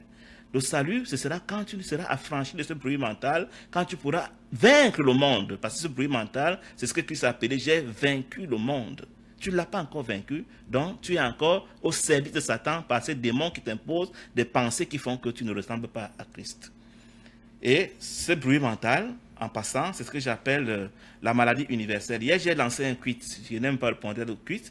Le quiz se demandait quelle est la maladie universelle, la maxime qui a été énoncée par Rabelais. Rabelais qui dit science sans conscience n'est que ruine de l'âme. Comme pour dire que marcher par le mental sans être conduit par la conscience, c'est la ruine de l'âme, c'est la ruine du monde. Donc Rabelais a fait un là, je ne sais pas s'il avait compris ce qu'il disait, mais il était en train de dire que le fait pour nous d'être conduits par le mental et non pas par la conscience est catastrophique pour l'univers. Voyez-vous, si le monde est dans le désordre qu'il est aujourd'hui, c'est parce que le mental a pris la gouvernance de l'univers. Et le mental est commandé par Satan et conduit par les démons. Donc, si nous ne rentrons pas à la conduite par le Saint-Esprit, par le Tout Sacré, nous allons beau prier, nous allons beau jeûner, nous n'allons rien changer dans cet univers. Il est urgent pour nous que nous éveillions à la conscience, que nous fermions toutes nos boutiques religieuses, que nous arrêtions notre imposture de salut mensonger pour nous tourner vers Elohim, pour nous tourner vers la conscience, pour être conduits par Christ, afin que c'est Christ qui fasse sa volonté sur la terre comme au ciel, et non pas notre mental qui est conduit par l'ego. Donc, pour le quiz que j'ai posé hier, personne n'a trouvé. Il y a une dame qui a répondu très bien, bien formulé, mais ce n'était pas la bonne réponse. La réponse, donc, c'est Rabelais qui nous disait « Science, conscience n'est que ruine de l'âme ». Et tant que nous marchons par le mental et non pas par la conscience, nous sommes en train de détruire non seulement notre prochain, l'univers, mais aussi nous-mêmes. Et c'est une folie universelle, c'est une maladie universelle. Tout le monde en souffre. Quand tu te tiens devant moi pour prétendre des choses et que je connais ce secret de toi, je souris. Tu es ridicule. Tu peux tromper les ignorants, mais pas moi. On a la même maladie. On subit tous le bruit mental, même si on ne se l'avoue pas. Donc, l'homme perdu, l'homme qui a besoin de salut, est inconscient de sa perdition du fait de la religion et de la morale. La religion lui a donné des activités, des rituels, des cultes, des danses, et la morale lui a donné des comportements. Et puis, Satan lui a dit, écoute, il suffit de mettre ces rudiments du monde en pratique et tu es sauvé. Du coup, il dit, je ne fornique plus, je ne fume plus, je ne bois plus, je vais à l'église tous les dimanches et je parle de Jésus, le puissant Jésus, son précieux sang m'a lavé du péché, il m'a sauvé parce qu'il est mort sur la croix pour moi, alors je suis sauvé. Il est écrit dans la Bible que, et puis je suis sauvé. Voilà en vertu de quoi l'inconscient, le somnambule, le perdu voit son salut. Et il est convaincu qu'il est sauvé. Et il me dit, Guy, je vais prier pour toi, pour que tu reviennes au vrai évangile, parce que tu ne comprends rien, tu es devenu franc-maçon. Ça me fait mal, mon frère. Mais qu'est-ce qu'il peut faire? Ce n'est pas moi qui peux t'éveiller, il n'y a que le Seigneur qui peut t'éveiller. Donc, le somnambule, l'homme perdu, est adversaire d'Élohim. Il est adversaire de son prochain. Il est adversaire de l'environnement. Il est adversaire même de lui-même. Il sait que la cigarette détruit, mais il n'a pas de choix. Les démons lui imposent la cigarette et il va fumer. Il sait que l'alcool détruit, mais il n'a pas de choix. Il sait qu'il y a des risques de faire la prostitution, d'attraper des maladies, mais il n'a pas de choix. Il sait qu'il faut pas, mais il n'a pas de choix. Il le fait quand même, parce qu'il n'a pas de choix. C'est pour ça que Christ disait, Père, pardonne-leur, ils ne savent pas ce qu'ils font. Donc, pour résumer un peu notre sort en une image, avant la perdition, nous étions dans la transcendance, comme tu vois l'image en bleu. Et puis, avec le péché, avec la faute, avec la séduction de Satan, nous nous sommes faits dans un monde des hologrammes, par notre mental, par notre âme, par lequel nous fonctionnons aujourd'hui, le côté droit. Qu'est-ce que Christ vient faire? Christ va établir un pont entre les deux mondes. Le monde de la vérité et le monde des hologrammes, le monde du mensonge, le monde des avatars. Il établit un pont. Et quand il établit ce pont, il dit, quiconque va se greffer à moi, va s'identifier à moi, va s'associer à moi, pendant que je rentre chez mon Père, je vais le ramener. Je vais le ramener. Mais il ne nous ramène pas directement avec son départ. Pour nous ramener avec lui, il nous envoie une sorte de câble de sauvetage, une sorte de parachute de sauvetage à ceux qui sont identifiés à lui, le souffle sacré, qui ne pouvaient pas venir si Christ n'avait pas établi le pont. Donc c'est une image pour vous dire que Christ est venu construire le pont pour que le souffle sacré passe dessus afin de venir récupérer ceux qui sont identifiés à Christ. C'est en cela que nous sommes sauvés. Donc on n'est pas sauvés par une déclaration mentale, inspirée par les démons. Christ est mon Seigneur, mon Sauveur, son précieux sang a coulé pour moi, je suis de nouveau, oh Seigneur, aide-nous. Et ils sont sauvés. Ils sont convaincus qu'ils sont sauvés. Donc, voilà une image que je te propose pour comprendre notre condition. Le pont au milieu, c'est qu'il traverse un fleuve qu'on ne peut pas traverser à la nage. Il faut forcément que ce soit sur ce pont qui est Christ, qui représente Christ, par lequel le souffle sacré va donc venir à toi. Toi qui t'es identifié à Christ pour venir te récupérer. Mais avant de te récupérer, Christ, sachant que tu t'es identifié à lui, le souffle sacré va d'abord venir te transformer. Il va venir bâtir Christ en toi. Il va venir t'enseigner. Il va venir te consoler. Il va venir te fortifier. Il va venir te préparer pour l'échéance de l'enlèvement, pour l'échéance du mariage avec Elohim. À moins de persévérer dans ce travail de nettoyage, de purification, de sanctification par rapport au monde, de séparation de la conduite par le mental, tu ne peux pas te marier à Elohim. Donc le souffle sacré, son travail, ce sera de nous nettoyer, de nous laver, identifier, il nous reconnaît parce qu'on s'est identifié à Christ. Il va donc nous laver, nous transformer, jusqu'à ce que Colossiens 3, verset 10 dit, nous allons donc devenir l'image d'Élohim. C'est ces personnes-là que la Bible appelle les vierges sages. Mais les vierges folles, c'est les personnes qui auront reconnu que Christ est tout ce que nous avons dit là, mais qui vont se comporter de manière à attrister le souffle sacré, tel que le souffle sacré ne va pas les transformer. C'est pour ça qu'on va voir des personnes qui lisent la Bible, qui comprennent la Bible, qui prêchent, qui font des croisades, qui disent qu'elles sont sauvées, mais dans leur quotidien, elles sont conduites par le mental. Marchez par le souffle sacré, vous n'accomplirez pas les œuvres de votre mental. Mais la vérité est que tous, nous sommes conduits par notre mental, preuve que nous ne sommes pas conduits par le sceau sacré, preuve que nous sommes des vierges folles qui prétendent qu'elles sont sauvées alors qu'elles sont perdues. Nous allons passer à la prochaine prochain diapo. Donc, quelle est l'œuvre de Christ pour notre salut? Déjà, Christ est le seul homme qui pouvait vaincre l'ego parce que lui, il n'a jamais été pénétré par l'ego. Christ étant la lumière, il est écrit dans Genèse chapitre 1, Elohim sépara la lumière des ténèbres. La lumière, c'est Christ, les ténèbres, c'est l'ego. Donc, l'ego ne peut pas pénétrer Christ parce que Christ n'a pas été engendré à partir d'un homme. Il a été engendré par Elohim lui-même. Il n'a donc jamais été pénétré par l'ego. Et Christ se propose à nous comme une bouée de sauvetage par ceci que nous nous identifions à lui. Une fois qu'on s'identifie à lui, nous nous qualifions à être transformés par le sceau sacré à son image et selon sa ressemblance. Il a donc établi ce pont dont je te parlais tantôt entre les deux univers pour que ceux qui sont identifiés à lui soient transformés et qu'ils utilisent ce pont pour rentrer au royaume d'où ils étaient avant la chute d'Adam. L'homme qui s'identifie à Christ reçoit donc le sceau sacré gracieusement, tout simplement parce qu'il a, un peu comme la femme qui avait la perte de sang. Cette femme a dit, si je touche sa robe, si je le touche, si je m'approche de lui, je suis sûr que je serai guéri. Et Christ dit, mais qui a eu une telle identification à moi? Qui a eu une telle adhérence à moi? La femme dit, c'est moi. Elle dit que ta foi t'a sauvé. Et la femme a reçu son salut, comme on peut le dire, hein, parce qu'elle a eu une véritable adhérence à Christ, telle qu'aujourd'hui, nous ne l'avons pas. Toi et moi, on ne l'a pas. En dépit de notre imposture religieuse, on ne l'a pas. Notre salut est dans Romains 10, verset 8 à 10. On avait fait une belle récitation et puis c'est bon, on est sauvé. En attendant que la surprise du dernier jour vienne nous montrer qu'on était des apostats. Donc, cette personne donc, qui est pénétrée par le sceau sacré finit par ressembler à Christ tôt ou tard. Progressivement, ça se fait, mais elle-même sent dans son cœur que quelque chose se passe. Ça veut dire quoi ressembler à Christ? Ça veut tout simplement dire qu'on n'est plus conduit par le bruit mental. On n'est plus conduit par l'ego. On ne fait plus rien pour le temporel et on a une paix et une joie qui ne dépendent pas des événements et des circonstances. On a un amour à aimer nos amis et nos ennemis. C'est ça, être la reprise de Christ. Ça ne veut pas dire qu'on marche comme lui, on a sa taille, sa couleur de peau, sa couleur des yeux. Non. Ça veut tout simplement dire qu'on a ses vertus. Et ayant ces vertus, il va sans dire que nous allons manifester ses attributs et ses capacités avec le temps. Donc, une telle personne est sauvée de la séparation d'avec Elohim, séparation d'avec son prochain, séparation d'avec elle-même. Elle n'est plus éclatée en corps de souffrance, machin, subconscient. Non, elle devient conscience. Ces choses sont mortes pour elle. Elle est morte au monde, cette personne. Elle vit maintenant en Christ. Et si elle vit, ce n'est plus elle qui vit, c'est Christ qui vit en elle parce qu'elle est rentrée au royaume. En esprit.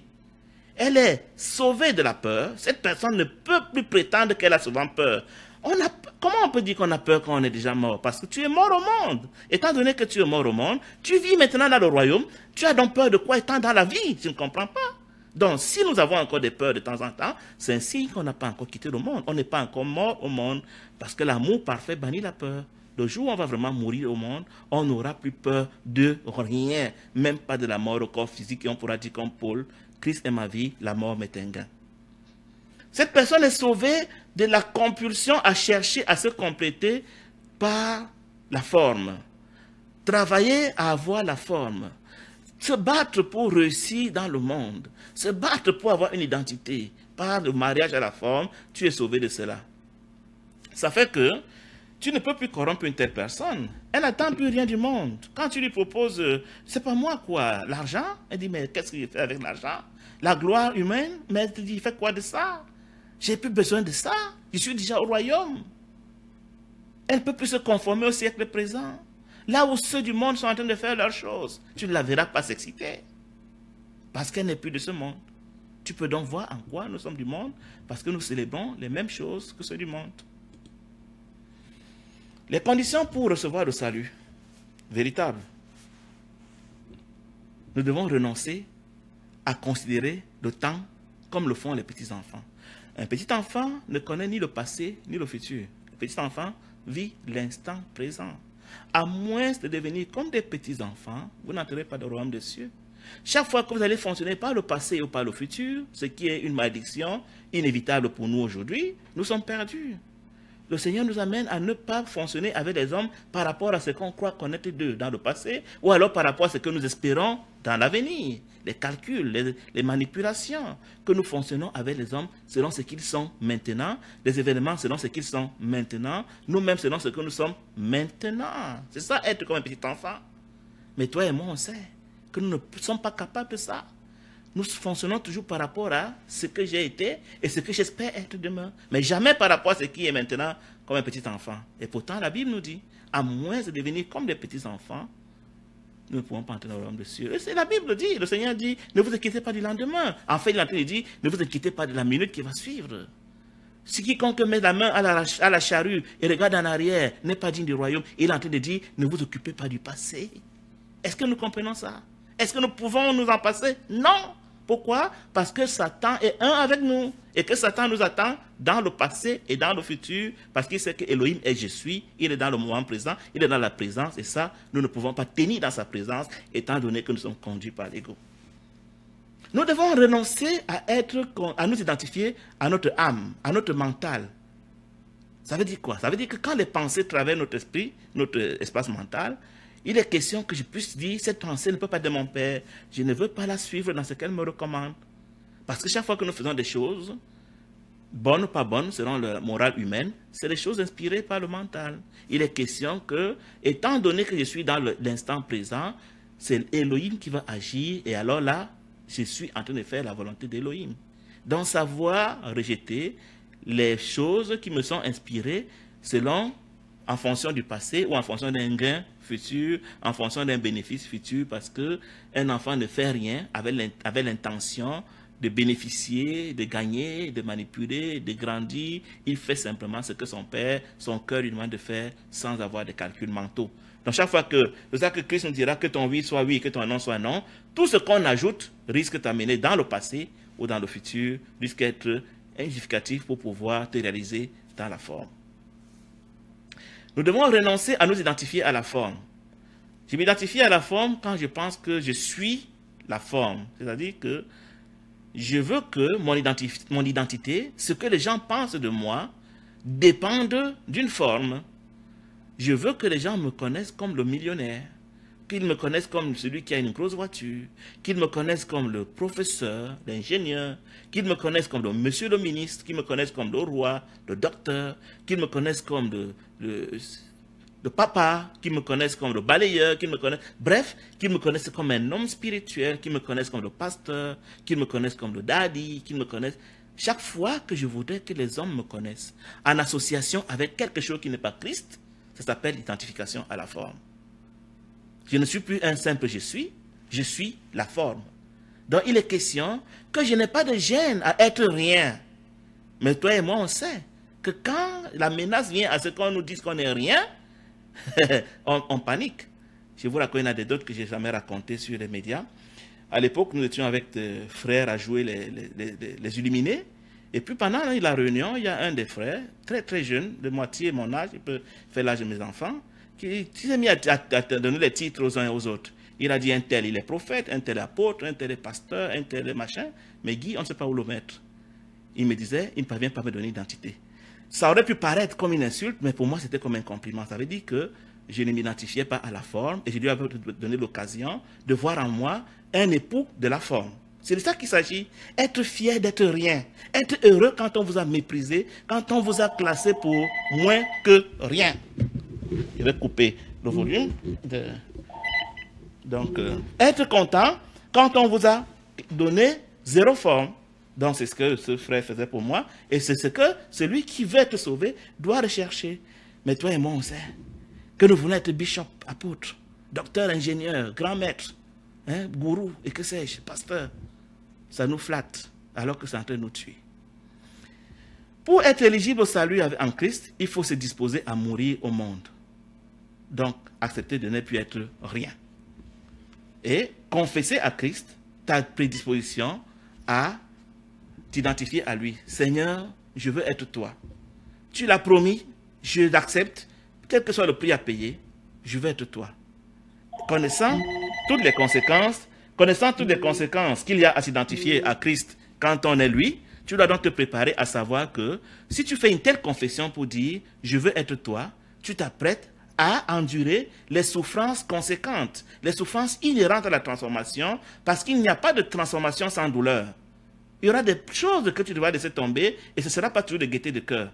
C'est pour ça que même sur la croix, Christ a pleuré pour nous dire la séparation peut faire mal dans la chair, mais nous ne devons pas le regretter parce que c'est pour entrer dans la plénitude de la vie, pour entrer dans la présence éternelle du Père. Donc acceptez avec courage de passer par ces épreuves qui sont inhérentes au désir de lui ressembler parce que on ne peut pas déplumer un oiseau sans que les plumes ne tombent. Donc des choses vont tomber de toi et ça ne sera pas toujours agréable. C'est d'ailleurs le but de la souffrance, de la persécution, quand il permet que nous soyons éprouvés. C'est parce qu'au travers de cela, parfois quand nous ne voulons pas laisser tomber des conjoints égoïques volontairement, il est obligé de passer à la violence parce que tu lui as donné la permission. Tu as dit Seigneur, je vais être comme toi. Alors il dit ben, tu vas être comme moi et tu ne parviens pas à lâcher ton amour pour les belles voitures. Je vais m'en occuper. Tu ne parviens pas à lâcher ton amour pour ton travail qui t'a servi. Je vais m'en occuper. Tu ne parviens pas à lâcher ton amour pour ma foi, ta femme, tes enfants. Je vais m'en occuper. Et voilà comment il s'occupe souvent de nous. Et puis quand ces choses partent, malheureusement, en n'étant pas préparés, on finit souvent par perdre l'adhérence. On dit oh non Seigneur, pas jusque-là. Je ne t'ai pas demandé d'aller jusque-là. Ce que je voulais, c'est être à toi, mais sans perdre mes avantages dans le monde. À travers Job, il a voulu montrer à Satan qu'il y a des gens dans ce monde qui sont prêts à tout vendre. Vends tous tes biens, distribue l'argent aux pauvres et viens me suivre. À travers Abraham, il a fait la même démonstration à Satan. Parce que Satan lui dit, écoute, tes enfants là, je les tiens par la forme. Ils ne peuvent pas me quitter parce qu'ils aiment beaucoup le monde.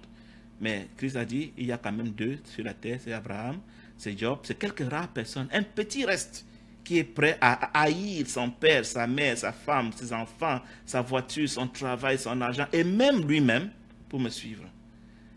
Je ne suis pas sûr que toi et moi, nous sommes de ce petit reste, même si nous sommes sauvés, comme nous racontons aux gens. Donc, l'homme sauvé, je parle maintenant de toi qui as perçu ces choses, et qui voulait entrer dans cette identité, comment est-ce que tu vas exister dans le monde pendant que tu es dans la marche et dans l'adhérence? Premièrement, tu auras lâché prise sur le temps. Tu vas apprendre à essayer. Quand la Bible dit travailler à votre salut, elle est en train de dire faites tous vos efforts pour demeurer présent. Travailler à votre salut dit c'est les violents qui s'en emparent, le royaume des cieux. Demeurer dans l'instant présent demande une certaine discipline, comme un athlète de haut niveau. Tu dois travailler à demeurer dans l'instant présent, à ne pas divaguer dans le passé et dans le futur, à rechercher ton identité dans le passé ou à rechercher ta réalisation dans le futur parce que tu as déjà tout. Tu as déjà tout, tu es marié à Elohim. Que vas-tu chercher dans le passé pour prouver quoi à qui? Et que vas-tu chercher dans le futur pour atteindre quoi que tu n'as pas encore en Elohim? Du coup, étant donné que tu n'as plus d'ambition, tu n'as plus de projet, tu n'as plus rien à atteindre dans ce monde, tu peux librement fonctionner comme un petit enfant. Tu te contentes de ce qui est maintenant et de ne faire que ce qui est maintenant. Mais je peux te dire, mon frère, ma soeur, toi qui commences à t'éveiller à la conscience, que c'est alors qu'Elohim va se glorifier au travers de toi et que les choses qu'il va faire au travers de toi seront ce que l'œil n'a jamais vu, ce que l'oreille n'a jamais vu, mais pour sa gloire à lui. Ce sera plus pour ta gloire à toi. Donc tu ne vas pas t'identifier à ton mental, tu vas surveiller ton mental comme un petit rebelle qu'il faut tenir en laisse. Dès qu'une pensée vient, tu sais comment la gérer. Tu ne te laisses plus conduire par ton mental, mais c'est toi qui conduis ton mental. Tu soumets toute pensée captive à l'obéissance de Christ. Tu soumets ton mental à ta conscience. Ta conscience devient le projecteur, la lumière qui éclaire ton mental. Dès qu'une pensée vient qui n'est pas celle du royaume, tu sauras comment la traiter. Tout simplement en l'observant, tout simplement en lui disant « je t'ai vu », la pensée va fuir. Parce que le diable n'agit pas quand on l'a vu. Les bandits n'agressent pas en plein jour pour escalader les murs et entrer dans des maisons aux yeux de tout le monde. C'est toujours en cachette. Donc, si ton mental est contrôlé par ta conscience, si tu es éveillé à la conscience, ce que ça veut dire? L'éveil à la conscience veut dire quoi? Ça veut tout simplement dire que ta conscience éveille et prend le contrôle de ton existence, surveille ton mental et surveille ton corps physique. C'est-à-dire que même ton corps physique, pendant que tu marches, tu regardes ta démarche. Tu regardes ta gestuelle, tu regardes ton regard, tu regardes, tu écoutes tes paroles que tu émets, tu écoutes ce que tu écoutes pour discerner est-ce que l'ego n'est pas en train de glisser un peu dans ce que je suis en train de faire. Est-ce que je suis pas en train de le faire pour me faire voir? Est-ce que je suis pas en train de le faire pour qu'on me remarque? Est-ce que je suis pas en train de le faire pour avoir des bénéfices? temporel. Est-ce que je suis pas en train de le faire pour, ne sais pas moi, pour quel motif impur? Est-ce que je le fais pour moi ou je le fais tout simplement parce que Elohim veut que je le fasse? Chaque fois que je le ferai pour moi, l'ego est en action. Mais quand je laisserai qu'Elohim le fasse, alors je ferai la chose sans calcul particulier, sans attente particulière, simplement parce qu'il m'est donné de la faire maintenant, alors je la fais. Je peux donc avoir une Mercedes, une voiture, une belle voiture, sans pour autant que je réclame de mon prochain qu'il m'identifie à elle. Quelqu'un me posait la question ce matin, mais comment tu fais pour dire ce que tu dis alors que tu dis que tu es encore en train de faire des affaires? Nous venons de lancer une entreprise, mon frère Victor et moi, qui s'appelle KitPot, permettez-moi une petite publicité. Non, il ne s'agit pas de faire cette entreprise pour avoir de l'argent.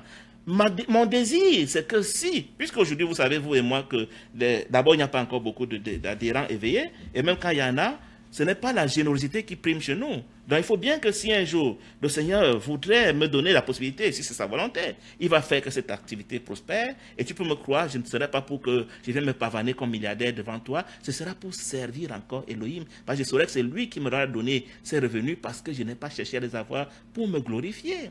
Qu'il faut dire que l'éveil à la conscience fait qu'on doit marcher nu-pied, qu'on doit avoir honte d'avoir des beaux vêtements. L'important, c'est que je ne sois pas cette chose-là, que je ne m'identifie pas à cette chose-là, que je ne réclame pas que les gens m'associent à la chose. Peut-être que quand ils pensent à moi, c'est d'abord à ça qu'ils pensent. Moi, je souhaite que si tu penses à moi, que tu penses à moi comme un simple frère, et non pas comme un grand prédicateur, et non pas comme un grand homme d'affaires, et non pas comme un grand, c'est pas moi quoi, comme certains le réclament. C'est de ça qu'il s'agit. Donc, nous allons lâcher prise sur le temps. Nous allons comprendre que nous n'avons plus rien à chercher dans le passé et dans le futur. Et nous allons travailler à notre salut pour demeurer dans l'instant présent. C'est ça qui s'appelle travailler à son salut. C'est ça qui s'appelle, c'est les violents qui s'en emparent. C'est notre part de travail dans notre salut, c'est là. C'est ça qui s'appelle persévérer dans l'adhérence, persévérer dans le moment présent. C'est de ça qu'il s'agit. Laissez les autres qui sont déjà sauvés danser dans le bruit mental et dans la convoitise de la forme et faire de l'agitation religieuse. Nous sommes appelés à discerner chaque fois que nous sommes allés nous balader dans le passé et dans le futur. Le seul moyen d'être délivré des pensées diaboliques, quand vous me posez souvent la question, c'est de demeurer présent. C'est-à-dire ne plus avoir de projets qu'il faut absolument atteindre, ne plus avoir besoin de démontrer une certaine identité à qui que ce soit par rapport à mon passé. Surveiller son mental, surveiller son corps physique, surveiller tout autour de toi, surveiller la forme autour de toi pour que la forme ne t'épouse pas et que tu ne t'identifies pas à la forme. Tu vas devenir donc en cela le channeling. Ils disent en anglais le channeling parce qu'une fois que tu es donc présent, c'est alors que l'amour, la lumière peuvent venir du royaume passant par toi pour éclairer autour de toi. Quand Christ dit vous êtes la lumière du monde, le sel de la terre, il est en train de dire quand vous allez être présent en moi, je vais rayonner au travers de vous. C'est alors que vous serez la lumière du monde, le sel de la terre. Je vais rayonner mes vertus au travers de vous. C'est alors seulement que vous pourrez aimer. Vous devenez donc mes témoins. Voyez-vous? Donc, une fois que nous sommes présents en Elohim, que nous sommes redevenus des esprits, que nous sommes redevenus des conscients, que nous nous identifions plus à la forme, que nous nous identifions plus à notre mental, que nous ne nous identifions plus au temps, c'est alors que Christ peut nous utiliser pour rayonner dans le monde. Et nous sommes délivrés de l'oppression du bruit mental. Et il va sans dire, tout ça c'est des conséquences, que nous serons alors affranchis de la servitude de l'ego. Parce que l'ego ne peut agir que quand nous sommes identifiés au temps, c'est-à-dire le passé et le futur. Quand tu demeures présent, ce qui est un défi incroyable, l'ego ne peut pas t'atteindre. Parce que le présent, c'est Elohim. Il dit, je suis. Dans le moment présent, c'est Elohim que tu rencontres. Il est omniprésent. Et l'omniprésence, c'est dans je suis présent maintenant. C'est pour ça que la Bible appelle l'éternel. L'éternel présent.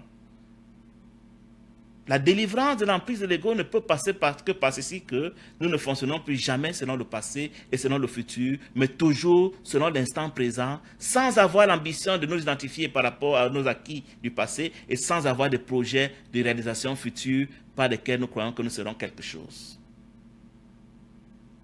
Naturellement, la conséquence est que tu vas faire l'expérience de la paix et de la joie inconditionnelle.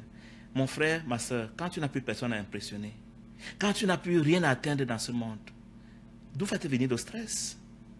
D'où va te venir la peur? D'où vont te venir des inquiétudes? La conséquence, c'est que tu vas découvrir, tu vas faire l'expérience de la paix et de la joie que le monde ne peut pas expérimenter, que le mental humain ne peut même pas concevoir, dont parle Paul dans la Bible. Elle n'est que dans ceci que tu ne vis pas par rapport au passé et par rapport au futur. Une autre conséquence de ce que, quand tu seras donc sauvé, tu vas te reconnaître comme conscience et reconnaître ton prochain comme conscience.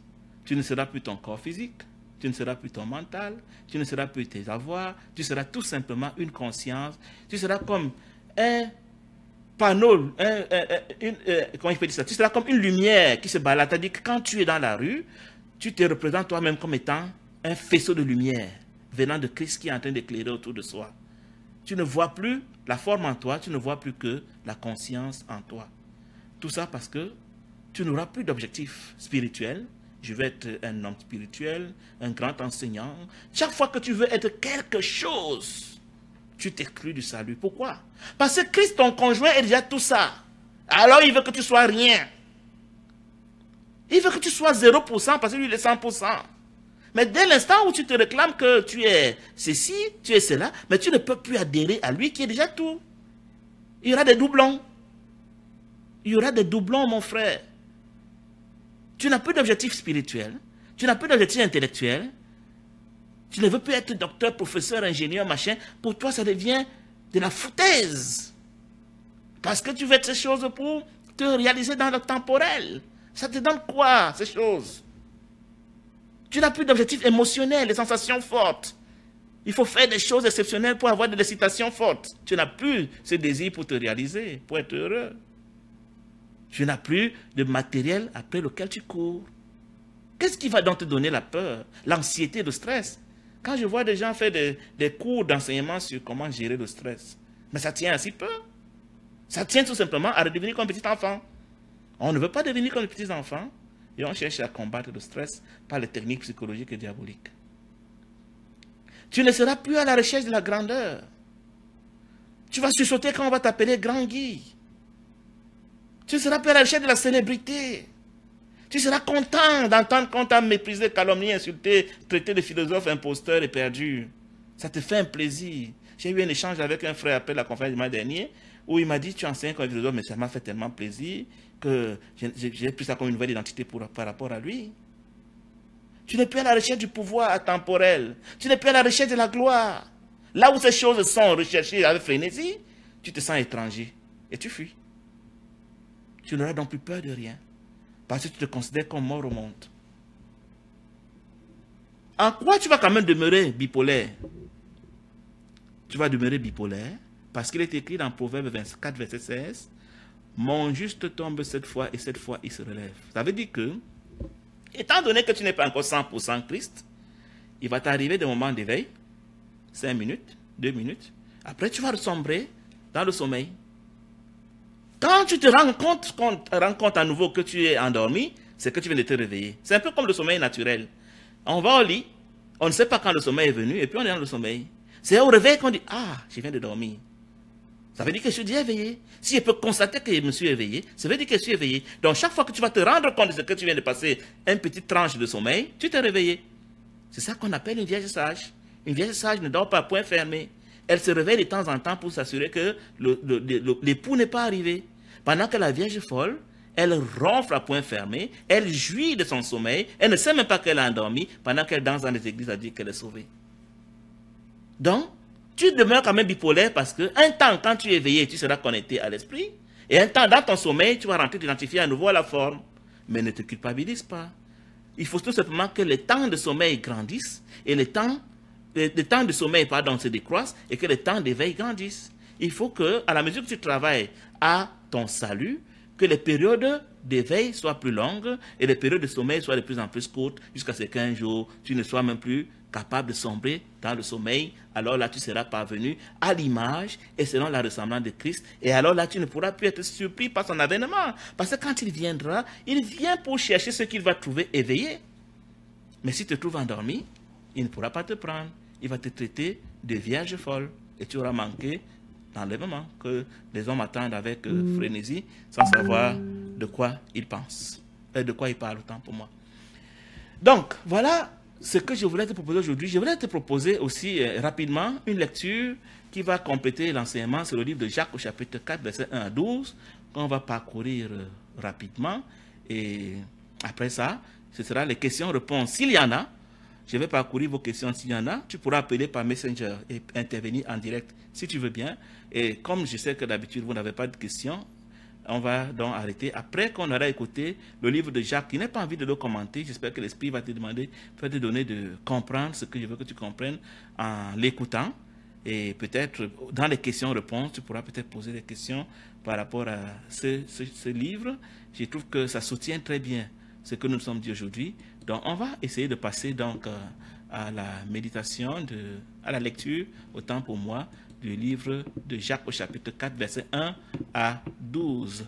Donc ce sera naturellement lu par l'ordinateur. Nous allons donc, avec ta permission, je vais mettre un cantique autant pour toi, éventuellement de t'apprêter à poser une question, à contribuer, même à corriger, parce que, comme je vous dis, je ne connais qu'en partie, donc je suis ouvert à ta correction, je suis ouvert à tes observations. Donc, si tu veux bien, après cette petite pause musicale que je te propose, intervenir, nous édifier, ce serait très, très, très bienvenu. Donc, je mets un cantique et puis je vais aussi lire vos questions en attendant. Nous allons arrêter le cantique, il est très long, il fait 8 minutes, on ne peut pas se permettre d'écouter le cantique pendant 8 minutes.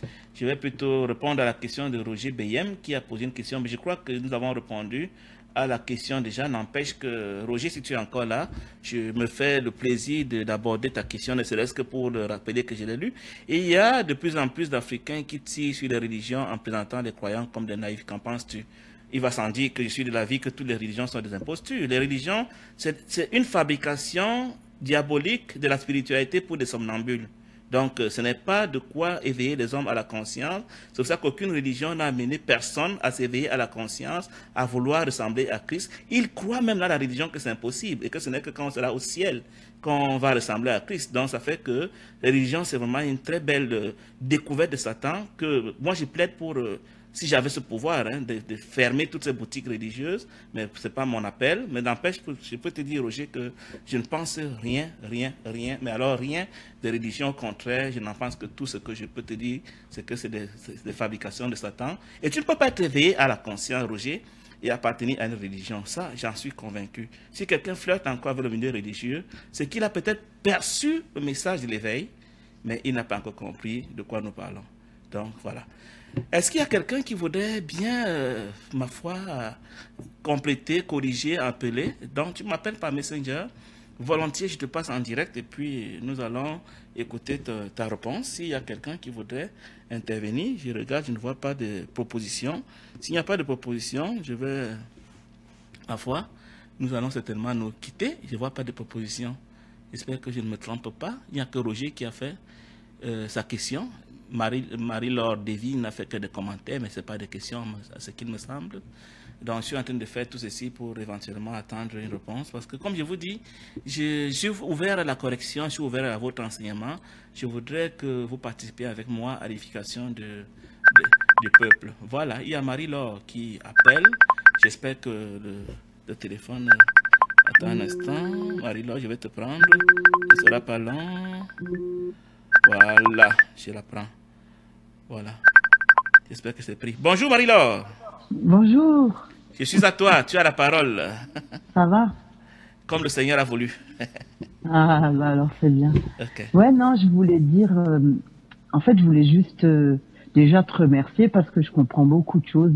Ça permet d'avancer, la façon dont tu expliques les choses. Mais comme c'est dur, comment on va faire? C'est pas une partie de plaisir. Tu sais, ce qui me vient à l'esprit, c'est que quelquefois tu es à l'extérieur et les gens ils te disent oui, alors vous avez une religion, c'est si. Mais en fin de compte, il y a aucun mot de ce qu'on nous raconte qui est juste, quoi. Tu vois? Non, il n'y a rien. La religion, c'est un mensonge. Sur toute la ligne, aucun chrétien ne comprend des Écritures, Marie-Laure. Aucun chrétien. Il s'appelle docteur, professeur, machin. Ils ne comprennent pas la Bible. Ils parlent de la Bible à la dimension de somnambule. C'est ça que j'ai dit avec beaucoup d'autorité que 99,99% des chrétiens sont des perdus. Et puis même nous, t'imagines, rester à 100%, mais... C'est la vérité. Il a dit dans Luc 18, verset 8, est-ce que je trouverai un seul qui soit éveillé? Quand le Christ peut poser une telle question et que 2 milliards d'imposteurs me disent qu'ils sont sauvés, mais je suis intrigué. Oui. Ça fait peur. On a peur de se tromper. Tu vois, parce que des fois, t'as quelqu'un, je sais pas, moi, je prends mon exemple, des fois, t'as mon mari, il va m'énerver, tu vois, il fait des conneries, il m'énerve. Mais t'as envie de le jeter contre un mur, puis tu sais que c'est pas bien en même temps, tu vois. Tu n'es pas différent de lui. Tu n'es pas différent de lui. Mais oui, mais du coup, tu fais un de ces combats, c'est là, à te dire, je vais crier. Et puis après, tu te dis, non, je vais pas crier parce que c'est pas bien. Et puis tu te dis, si, il faut que je crie. Et puis tu te dis, non, non, je vais pas crier parce qu'il faut vraiment pas que je m'énerve, quoi. C'est rien qu'à réfléchir, je suis fatiguée. Oui. Il vaut mieux s'attrister maintenant pour ne pas être attristé le jour de la surprise. Il vaut mieux ne pas être sûr de son salut maintenant pour plutôt pleurer à lui. Mais tu sais quoi, j'ai toujours dit, moi je disais toujours, parce que j'entends, comme tu dis, on entend tous, oui, je suis sauvé, je suis sauvé. Et moi j'ai toujours dit, ah là, je dis attention, moi j'ai pas la prétention de dire ça. Parce que ça doit être vraiment compliqué quand même, quoi. Parce que rien que de le dire, t'es déjà dans l'erreur. Bien sûr, c'est l'ego qui parle. Voilà, tu parles, tu te dis, allez, c'est moi, c'est cool, moi je peux et pas les autres, quoi. On est sauvé de quoi? On est sauvé de l'emprise de l'ego. Donc c'est l'ego qui parle, il te dit, mais tu es sauvé de moi, alors qu'il parle au travers de toi. Tu sais quoi? C'est bien parce que en fait, il faudrait que tu restes connecté toute la vie, quoi. C'est ça. Comme ça, tu vois? Ouais, juste à discuter ensemble, juste discuter des choses qui sont bien, qui sont à faire, la réflexion, c'est un truc de fou, quoi.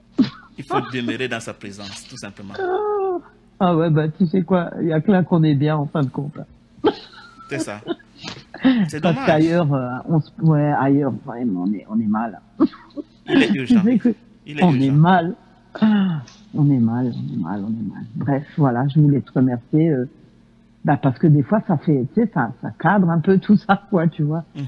Ça cadre un petit peu, ça nous fait revenir dans une certaine présence, la façon dont tu expliques les choses. Moi, j'aime bien. Ouais, moi, ça me fait plaisir de te le dire. Merci, voilà. Marie-Laure, merci. Je sais que tu es à Strasbourg et merci d'avoir contribué. Vraiment, c'est très gentil à toi.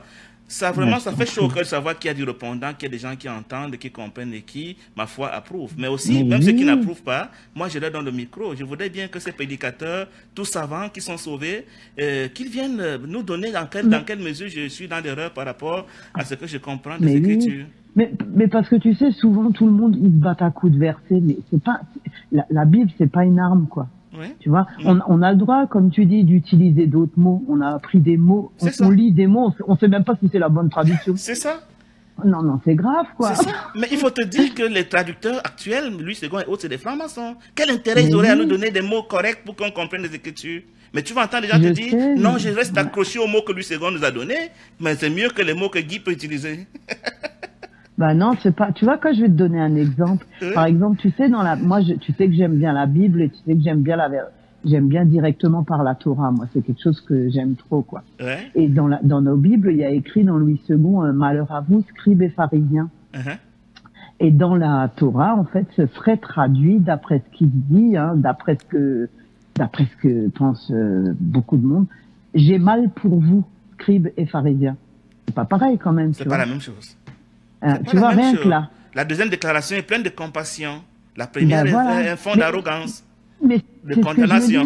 Je vois pas, voilà, je me dis, moi, je vois pas le Christ condamner quelqu'un, tu vois, avant même que, tu vois. C'est ça. Autrement, parce qu'à chaque fois qu'on se dit, oui, toi t'as raison, toi t'as tort, mais alors, ça sert à quoi la repentance? Faut qu'on m'explique, quoi. C'est ça. Tu vois. Oh, lui, il aime tous les hommes et il veut que tous les hommes soient sauvés et parviennent à la connaissance de la vérité. Eh ben, on a du travail, on a du travail. La moisson est grande. La moisson est grande. Quand je vois des hommes se battre autour d'une, 2, 3, 10 personnes, je dis, mais c'est ridicule. Le monde entier a besoin de connaître la vérité. Ça fait peur, hein. Ça fait peur, hein.